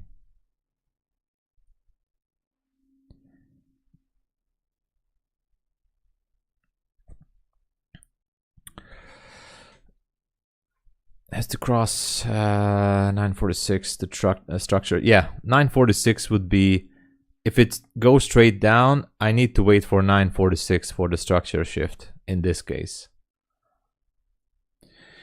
By the way, I only said it at the beginning of the stream. If you would like to support, please push the like button and subscribe to the channel. We're pushing almost the 2,500 subscribers. And if you would like to support me being here full time, then you can consider using my codes, maybe some good discounts with any of these prop firms up there. And in the description, we have codes for Take Profit Trader, Blue Sky as well, Trade Day. But Buleanox is the cheapest one right now, but MyFundedFutures I think is the most freedom. Check out 20% discount on the expert, no activation fee, Take Profit, no activation fee, TOPSTEP additional 20% for new registrations on your first purchase. And of course, Apex, $40 for the big accounts. Check it out. Thank you so much. That was the commercial. All right.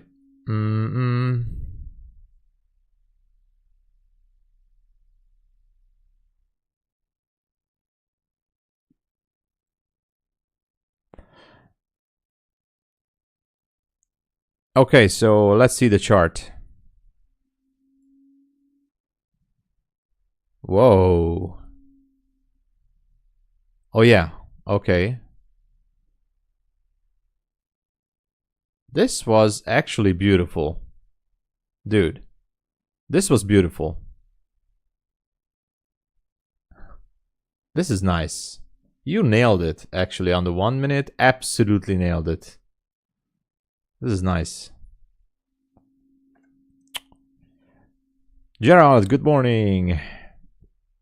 Beautiful day. Oh, Kenya, yeah. Beautiful continent.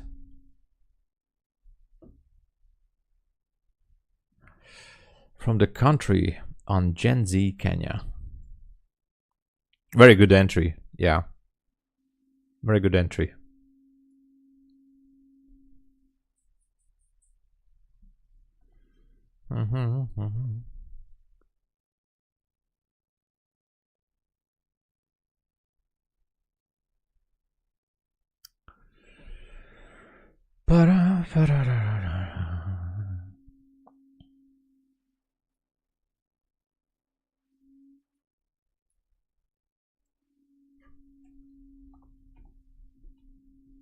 Let's see what's gonna happen here.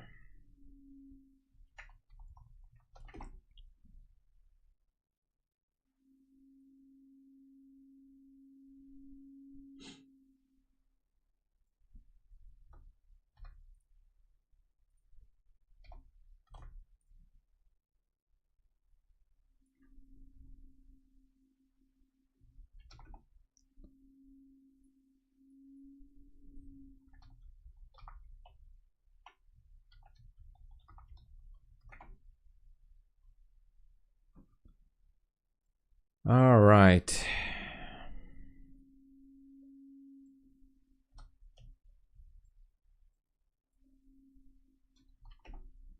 Seems like we're slowly moving down.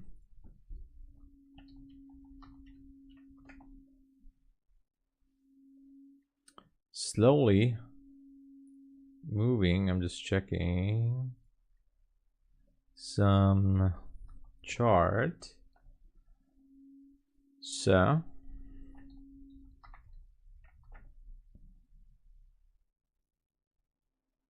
all right.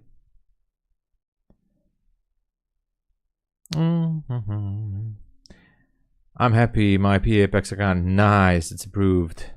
Nice, nice, nice. Congratulations. Oh, you work in Tesla. Come on, this is awesome, Mr. Firm. Cool. Thanks for being here on the stream. No, nothing extra. I was in a long position and it seems like God was watching over my shoulder and I accidentally closed down my trade up there. So I don't even know. I think it was greater than 1.5. So anyway, I'm gonna put it to the trade stats because I forgot to put it there. It was 26 and I'm back to 58% ratio. A win is a win. It was above 1.5. I have currently 5. I lost 3. I lost 3 in the past 6 weeks. I'm down, actually 6, sorry, 6. I'm group trading only 3. So the rest of them is, unfortunately, I've blown up my MyFundedFutures account as well. So I'm working on it to get it back. But I'm gonna do a recap video on these accounts for the weekend, because I know I'm way behind to summarize how I'm doing with these funded accounts. And I'm gonna show you the accounts. I can show you actually now, but I'm gonna do a recap. I have a TopStep account too, which I didn't really trade it that much, an XFA.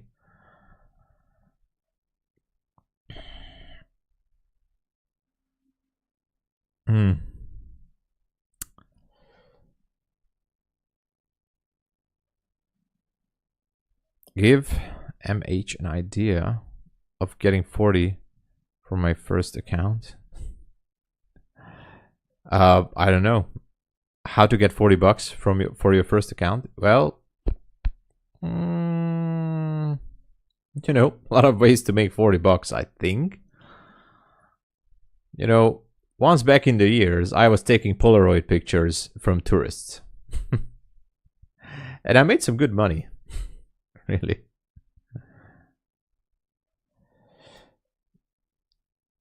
You lived in Danville for quite a while. Oh. Vlog recap. Yeah, that's what I should do. That's what I should be doing, actually.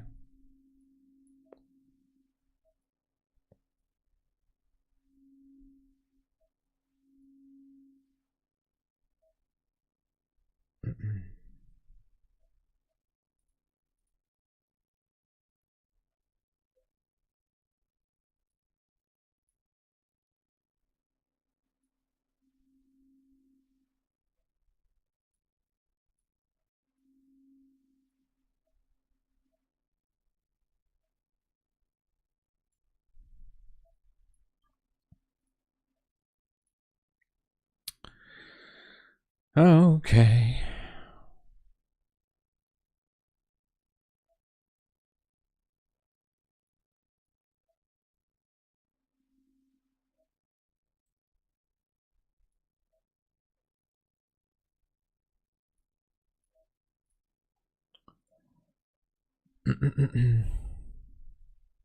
Yo, Zero DJ, the man. Huge applause for the man of the hour. Yo, man, I was watching your stream the other day because everybody's talking about you. I mean, you are making very good progress on your stream. So I wanted to drop in. I think it was yesterday or on Tuesday. I don't know.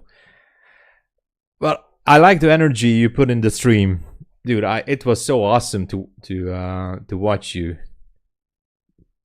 You know, the energy, the vibe. I like that. I like the vibe that it's super cool. I think 0 Day J is putting on a super vibe. Yeah. I mean, I saw you in Myth chat too earlier, weeks ago, whatever, and I know you said you started streaming, and it just, you popped on my YouTube, and I said, yay. So the vibe is absolutely great.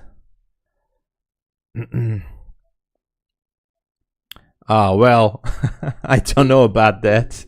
I just sprayed a few people out of my chat in the past few days, but anyway. But definitely, you have a great thing going on there, man. I was how should I say, I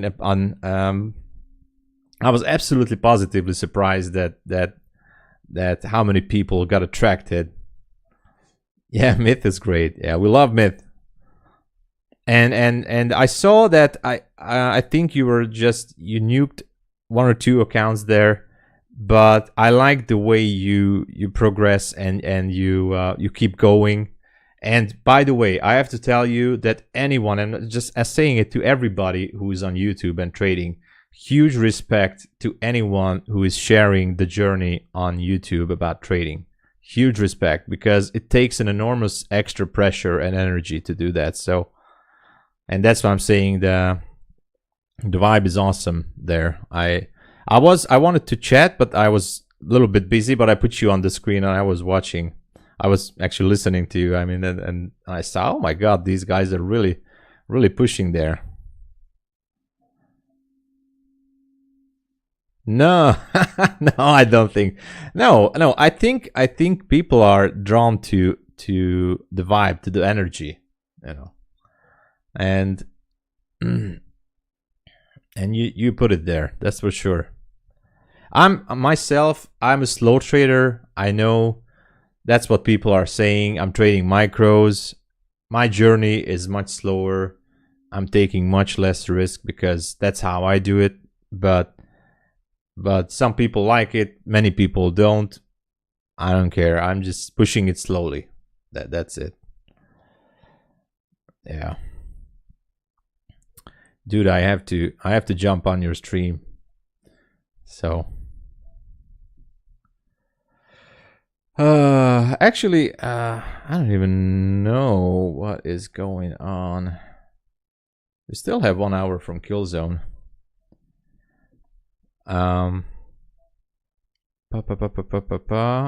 Let's check.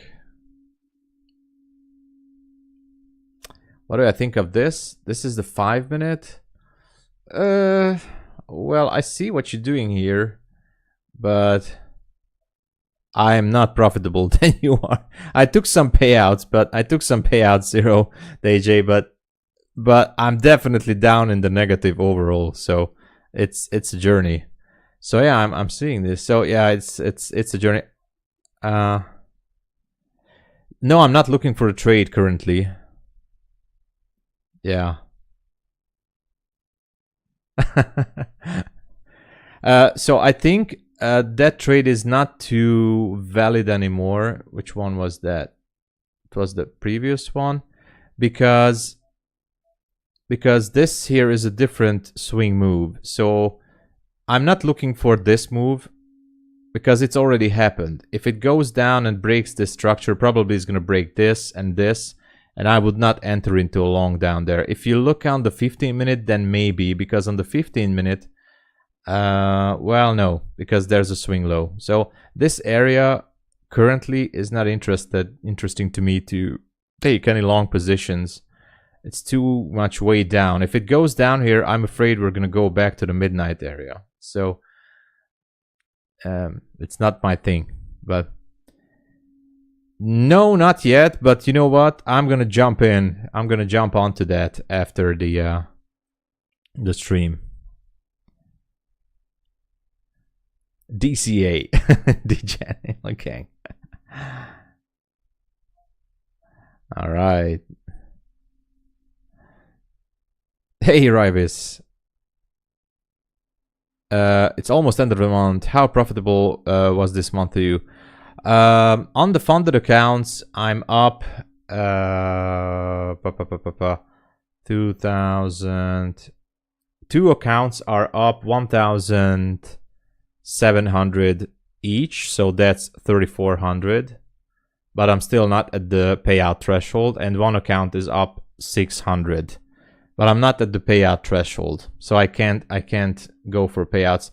I was only trading 3 funded accounts this month because I was up, then I was down. I had a good day on Monday or Tuesday, and then I gave it back yesterday. So it was pretty much a roller coaster for me.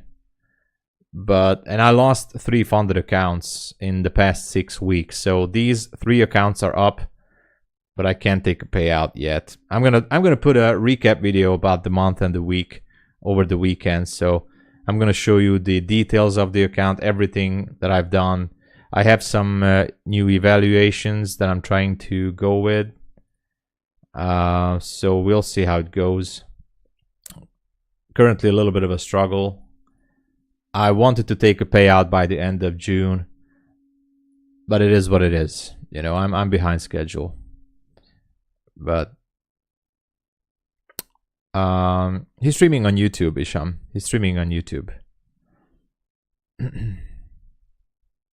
Take along 947. 947. You know, could be. Could be. This is not my type of entry here, but if you have an entry model for this type of trade, then go for it. On the 5-minute, it's still bullish to me. So no structure shift. This is still bullish. That's for sure. At this moment, this second, I think it's still bullish.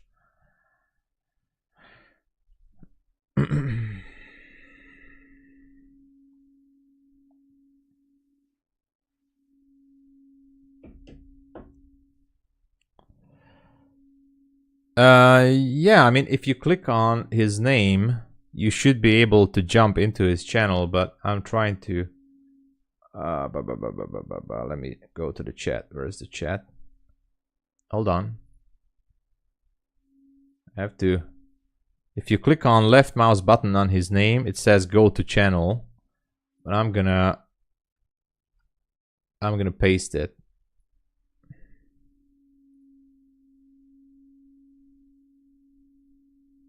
So Isham, here you go. I think that's the one.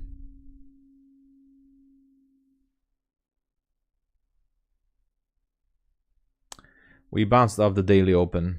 Yeah. Now, if this candle is gonna stay like this, and the next candle, so if we're going to form a possible swing low, then this area becomes a potential target to structure shift. So I'm not trading head and shoulders, but you know, it reminds me of something, right? But it could go down if this one forms a structure here, relative equal lows, and boom, goes down. I don't know. Oops. So be careful. You're welcome, Isham. Oh yeah, sorry. Yeah, if you're a mod, because YouTube chat is automatically disables anyone to send links. I mean, you can see it, but not the others. Only mods can post links. Yeah. Yeah. So I didn't see your link, 0DayJ, but we have it. We have it. All right, what is going on? Seems like it's still going for the 5-minute. I mean, it was a strong move. Now, if I zoom it out on the 5-minute, this wick is still lower than these previous ones. So this is still not a swing low. If this current candle is going to stay around this area, then yeah, we will have a structure. Currently, this is still bullish, in my opinion.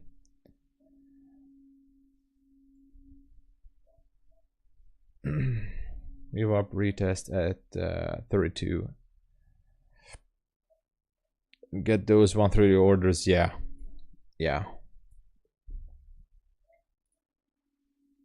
Let's see how it goes, right? Let's go.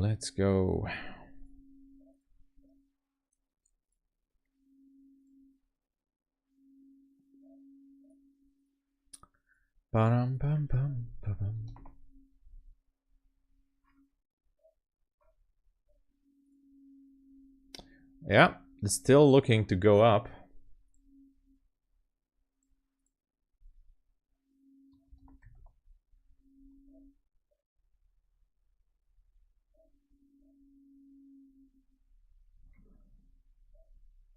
Still looking to go up.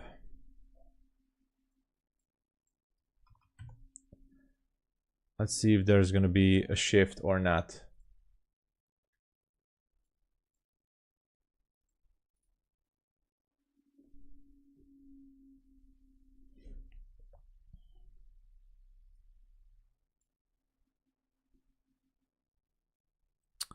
I have a short position, by the way, but I'm not calling it out officially on the stream because I made it on the pound. So I'm short on pound futures currently. But I'm not calling it out officially because this is the order block entry model that I already made the video on the Discord as well, and I want to see how I could implement this to futures. So I'm in a short on pound, but this is not an official trade for the stream.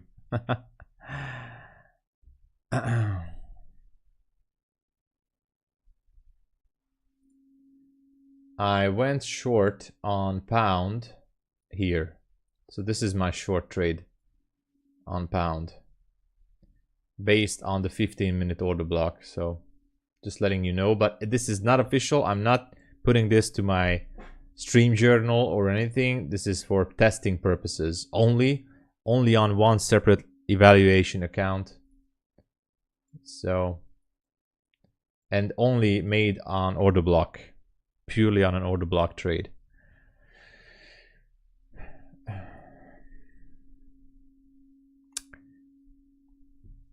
By the way, guys, if you haven't already, please help out the stream. It's free to do, to push the like button and subscribe. Let's go to that 2,500 subs, everyone. Let's push it.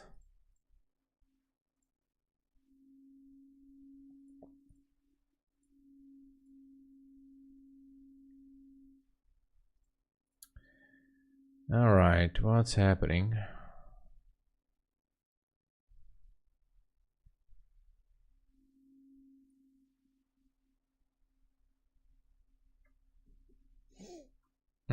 Hard to say.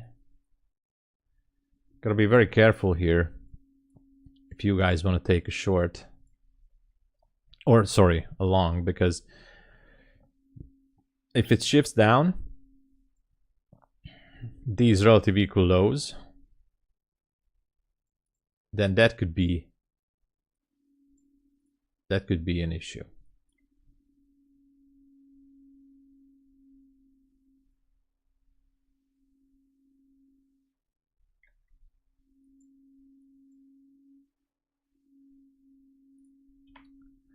Now again, if this candle makes a new low, I think it's not gonna make a new low. 24 seconds. If it makes a new low, then it's not a proper structure shift. That's still bullish in my book, at least. Yeah. Could be a good entry, maybe. 6 more seconds. 5, 4, 3, 2, 1. All right. I'm gonna put back this here. Now we have a structure here and here. If this current candle is gonna shift lower, then with the displacement, then we could have a chance that this is gonna turn bearish. Maybe go for Asia lows. I don't know. Not sure.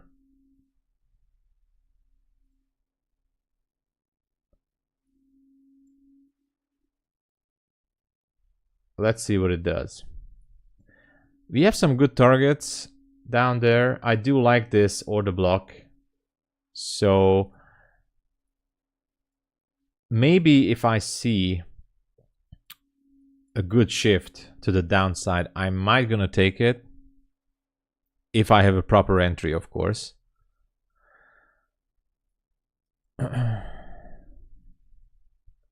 Man, the gold trade, look at it, guys. Look at this, huge FOMO. It did not put me into the trade because there was an error with the connection. This was my entry. And it went to my entry exactly to the point. To the tick. To the tick. I would be up on gold right now, at least with 1R. At least. Dude. Now that's a FOMO. That's a real FOMO.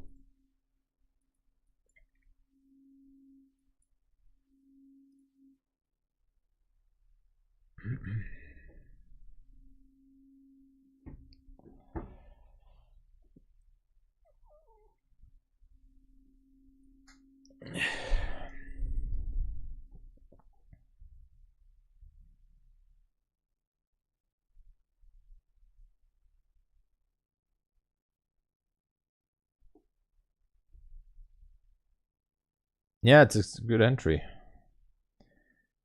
Now, if this candle is gonna stay like this with the wick, then obviously it's still bullish.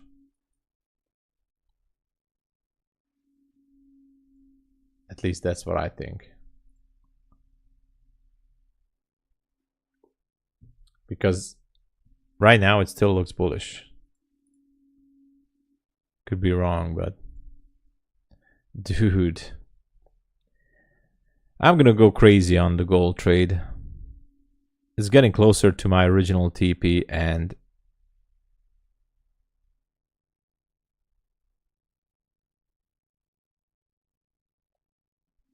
let's just keep messing me up. Whatever. Whatevs. You're out. Break even. Break even is a winning trade, Marcos. That's a win. You went into the market, you put in your skin there, and you exited with the break even. That's a win.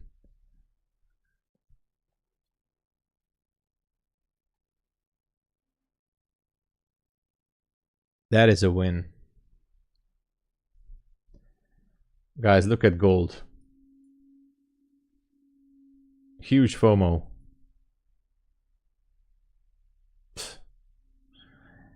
And only because there was connection issue, I did not get into. I was having my limit order down here, and it didn't take me. You need more.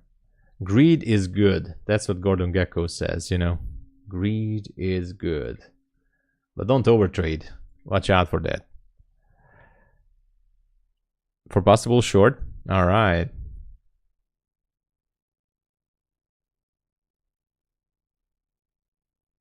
Let's go.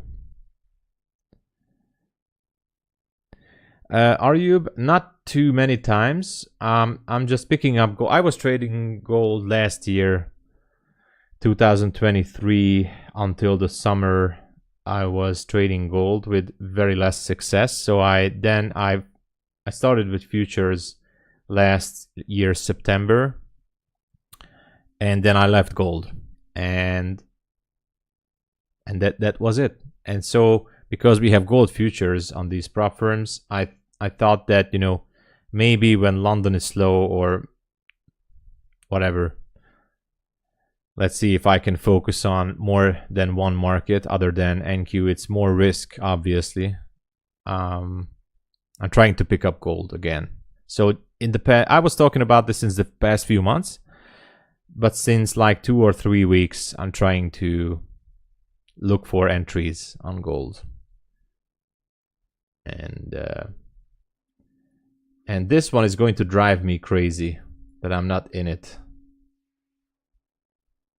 This one is going to drive me crazy. Perfect entry. I mean, it doesn't get any better than this. This was my limit order at 23.10. I was even talking about it. The guy's 23.10, and it didn't take me because of connection issue. And by the time I fixed it, it was already up there at 23.11 something. So I'm pissed off.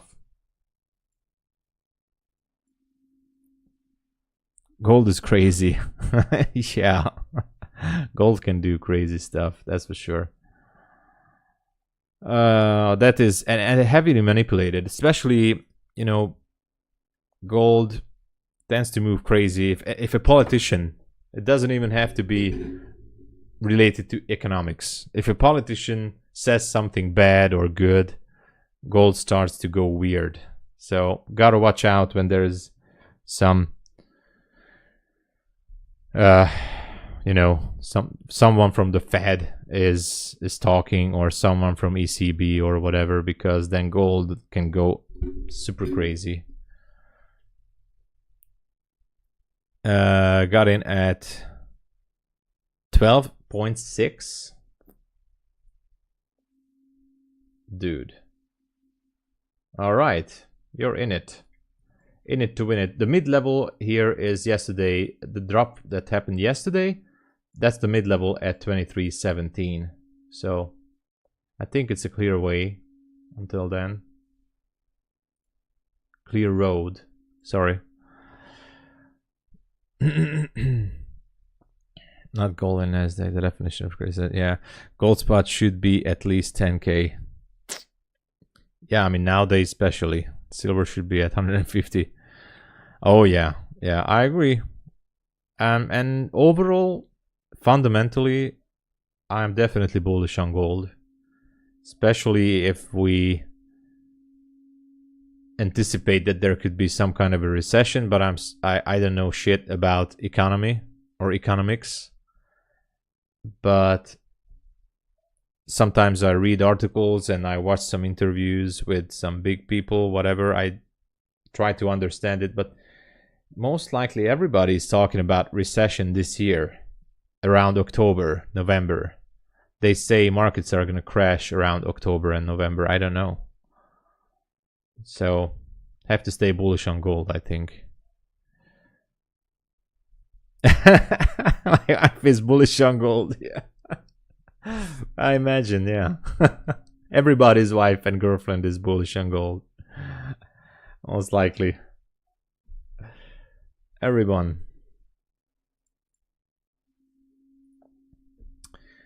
Yeah. So I still have time from the kill zone here. But I don't know.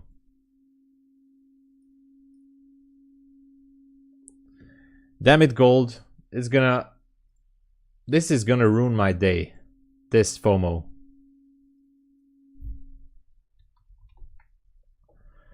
This is gonna make my day miserable.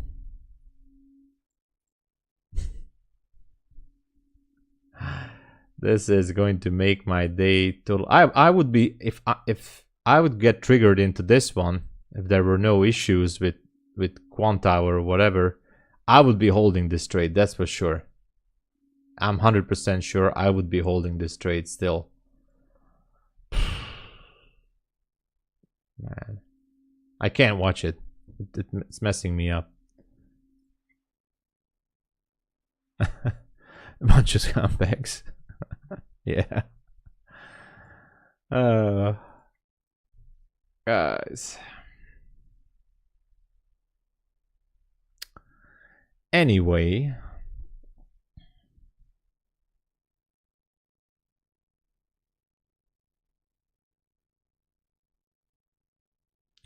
NQ is going sideways. Not much to anticipate on this one.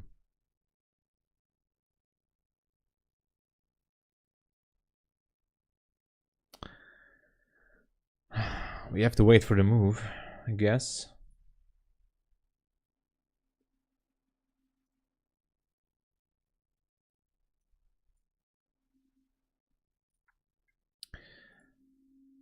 Let's see. We have another wick here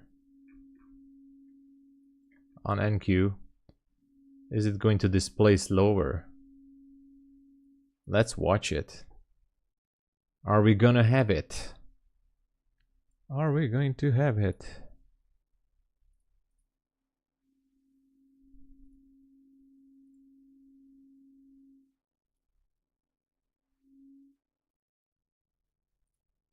I don't know.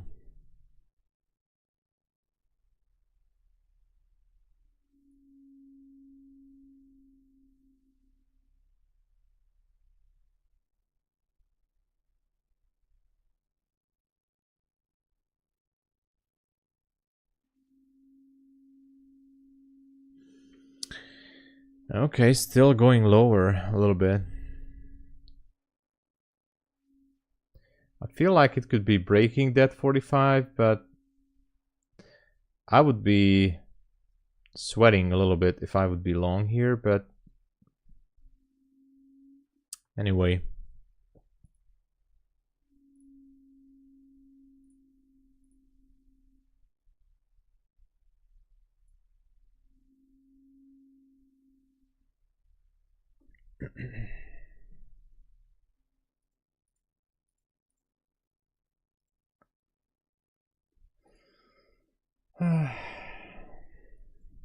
Still waiting for a displacement. Might happen. I don't know. Might just happen. Let's see. I like these levels to the downside. Some good targets.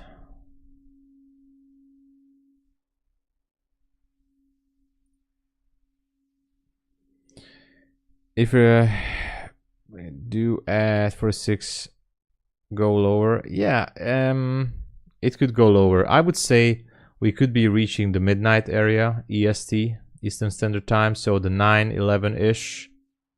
What was the open of this candle? 9:12, sorry. Let's put it to 9:12. So we could be reaching that now. We have the displacement happening. It's not 100% that it's going to leave this gap open. So we have to wait for this candle and the next candle for the entry, at least on my end. Chefs, hey, it's being held up on a tiny 1 hour fair value gap, but yeah, hoping. Here we go. Here we go.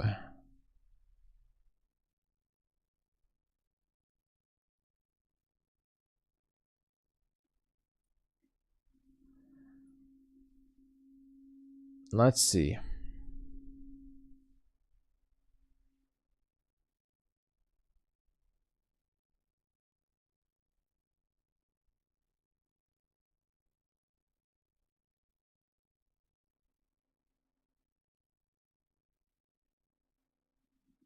Michael, good to see you. What's happening?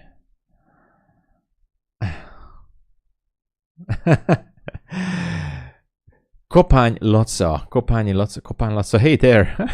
Hungarian, mondtam ki legalább a felét.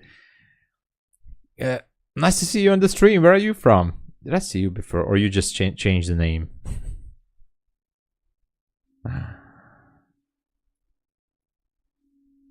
Láttalak, vagy nem láttalak, nem tudom. Change, okay. So, I'm sometimes a little bit frustrated because people changing names. I sometimes tend to forget it. John, good morning. What's happening? Okay, so we have a displacement. Now, this is definitely a bearish sign. I do like that. I do like the target down there at the midnight area. I'm excited to take this trade. Just a quick look on, oh my god, gold. So still have to wait for this candle. I'm gonna zoom this out. I like this. So far, everything, I like everything in this move. Everything in this move is super great. Nothing against this. I do like this. So we have a possible market structure shift. Bearish market structure shift. Right there. All we need is to make this valid is a fair value gap. That's all we need. And if I have it, boom, I jump in. Discord isn't working for you. What? What is that? Gerald, we have currently we have. Are you a paid member? I don't know if you have a different name on Discord, but currently we only have the paid membership. I'm logged into Discord if you're talking about this in overall perspective.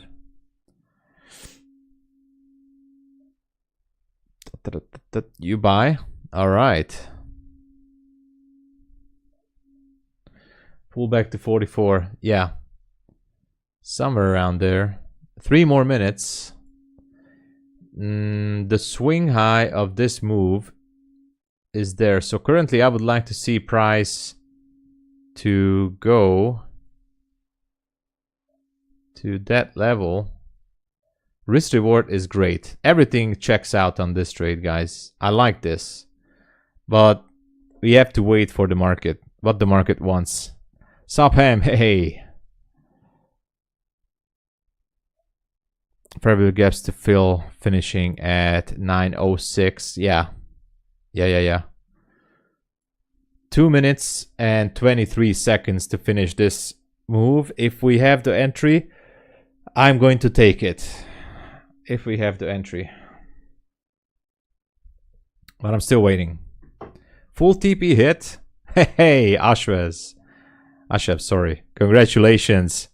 Dude, I have to give you an applause before you leave. Congratulations, man. And everybody who made profits. Marcos as well. Congrats.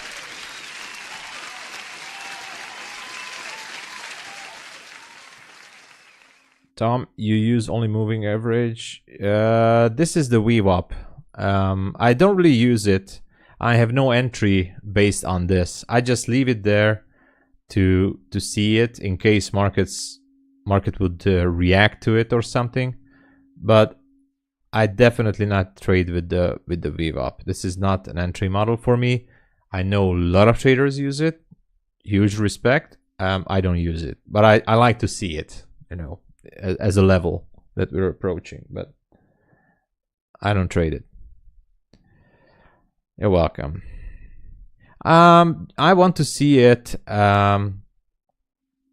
What I use, I use nothing. I mean, no indicators currently or nothing, just naked charts, if that's what you're asking. I just leave the VWAP here for reference for some levels. All right, it seems like we could be having a gap here.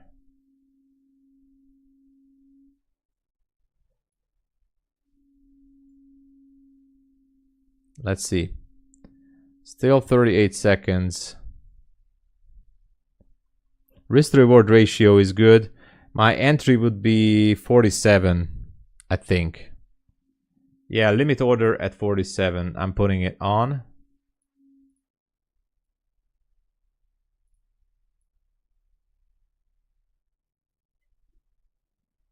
What is going on again? There's a connection issue. Limit order at 40.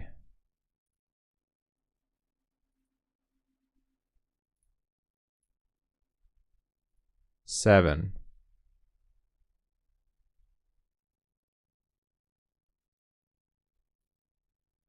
Okay.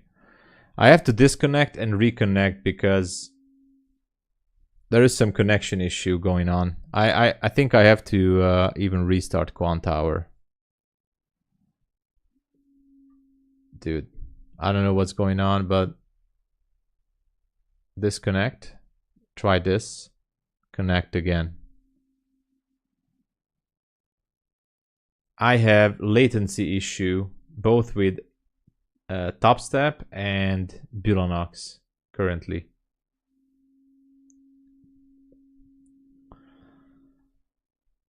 May 343 on NQ. One contract. Kenny, come on.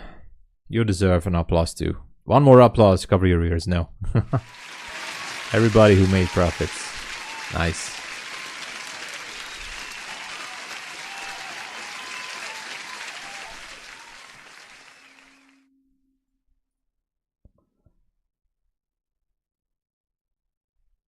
So I don't know what is going on, but clearly there is some connection issue going on. Not sure if it's Apex, Rhythmic or BULENOX. Okay, now it's connected. Okay, my limit order is not filled yet. Okay, I got filled. Just a second. Okay, I got filled.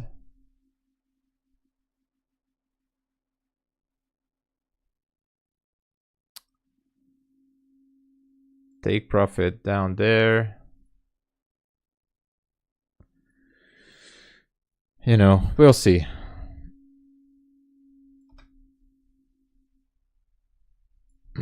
Let me show you the trade.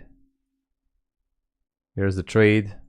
It doesn't look too good. I have to zoom it out, so it doesn't look that good right now. Oh no, it doesn't look too good.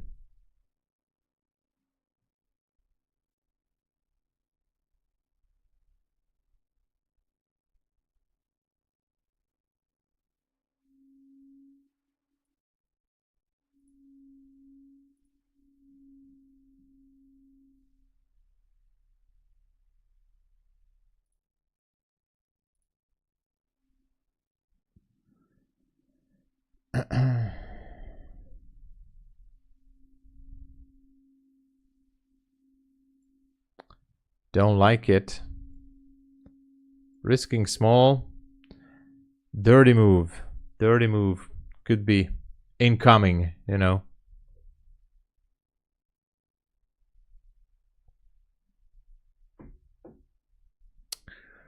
Oh no, it's gonna wipe me out. Too bad.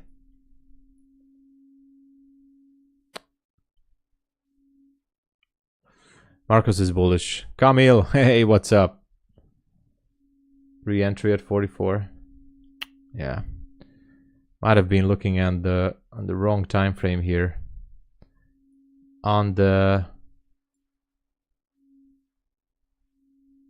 yeah, look at it. The 50-minute actually took this gap. Might be shooting back up there. I thought that we're gonna go down and you know, retest these levels. We were in daily premium. We still have the midnight levels. We have order blocks down there.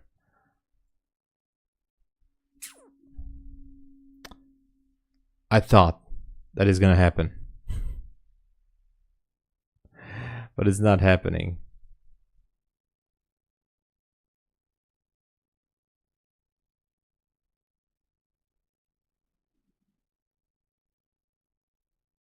At least not yet.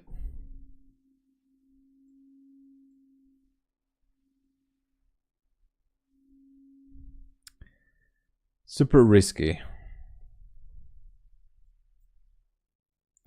Yeah, I did. Hey, Peter.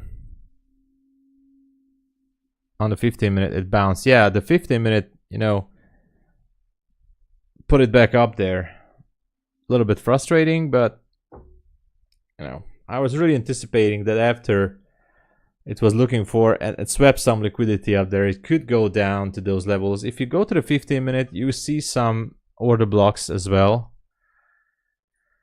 I mean, at least one. There you go. This is an order block down there, bullish. I'm gonna actually point this out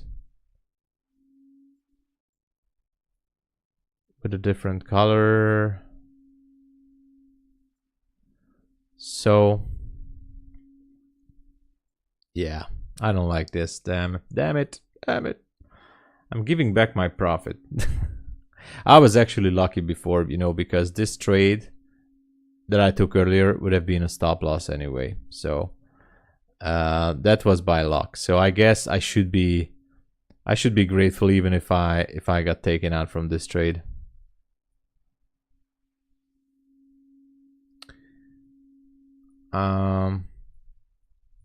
Yeah.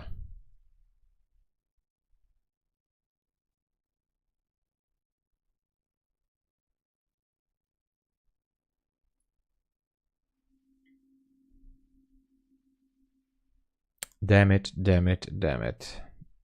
It's going up.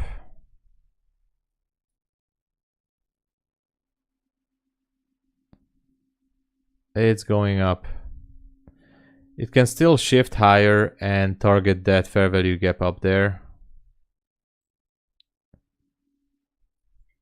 If I zoom it out like this, it still seems like we have a lot of space to go, right? A lot of space here.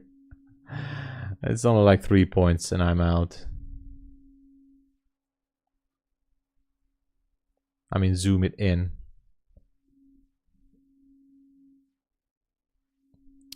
The entry model was good. So in my book, it was okay. The narrative was okay on my end on the 5 minute. No issue there. I'm fine with this one. So especially after I was lucky earlier, so I'm fine. I'm okay. No, I'm in a short, but it's gonna take me out right now.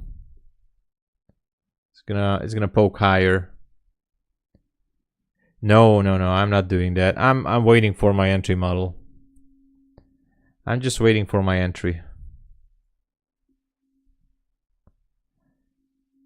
I can't reverse it. If it takes me out, it takes me out. On to the next one.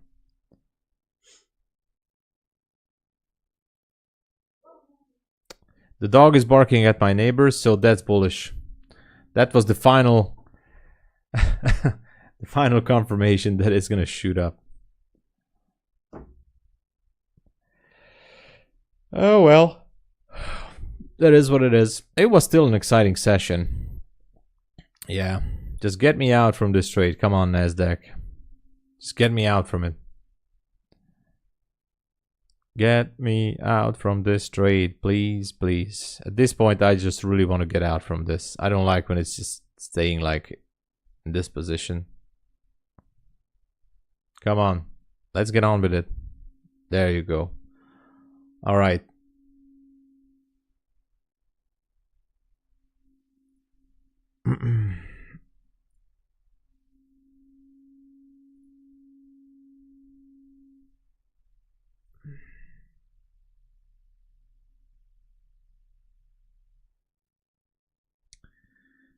What's happening with my orders here?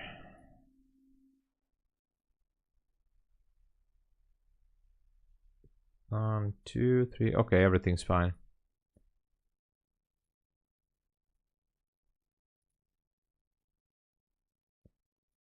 It was number 2, number 1. Okay, fine. We're still good. Still all right. I'm gonna have to update the stats page again because of this. Oh man, that's gonna be 20. Losses got me at 20 now. Just at the end of the month. So that's 26 out of 46 trades. That's not good. 26 out of 46. That's 56%, man. That's bad. Almost 57, but that's 56%.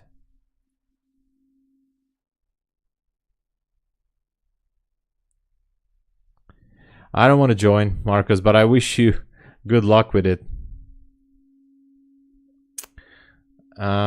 It's not a shit. I mean, look at this. If it starts to go down again, then this is gonna be a dirty move. And look at my gold trade. No, I'm just it's crazy. It's crazy. Oops.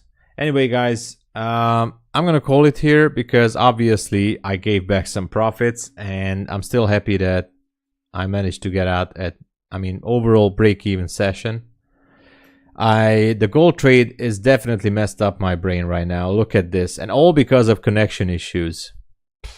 So bad. So I'll be back in the New York session. Thank you very much for watching. Please, if you would like to support me, because I'm not a profitable trader, if you use my links and codes, I would appreciate it greatly. Some good sales going on with these prop firms. Go check them out. Link and everything in the description. Also, codes. So what can I say? It was a good session. I can't even speak, man. So guys, I'll be back in New York and see you later. Take care, be safe, have some good trades, and you guys are great. I have an Instagram, yeah. No, don't really use it, but you can find me there. All right. Guys, be well. I'll be back in New York. Cheers, everybody.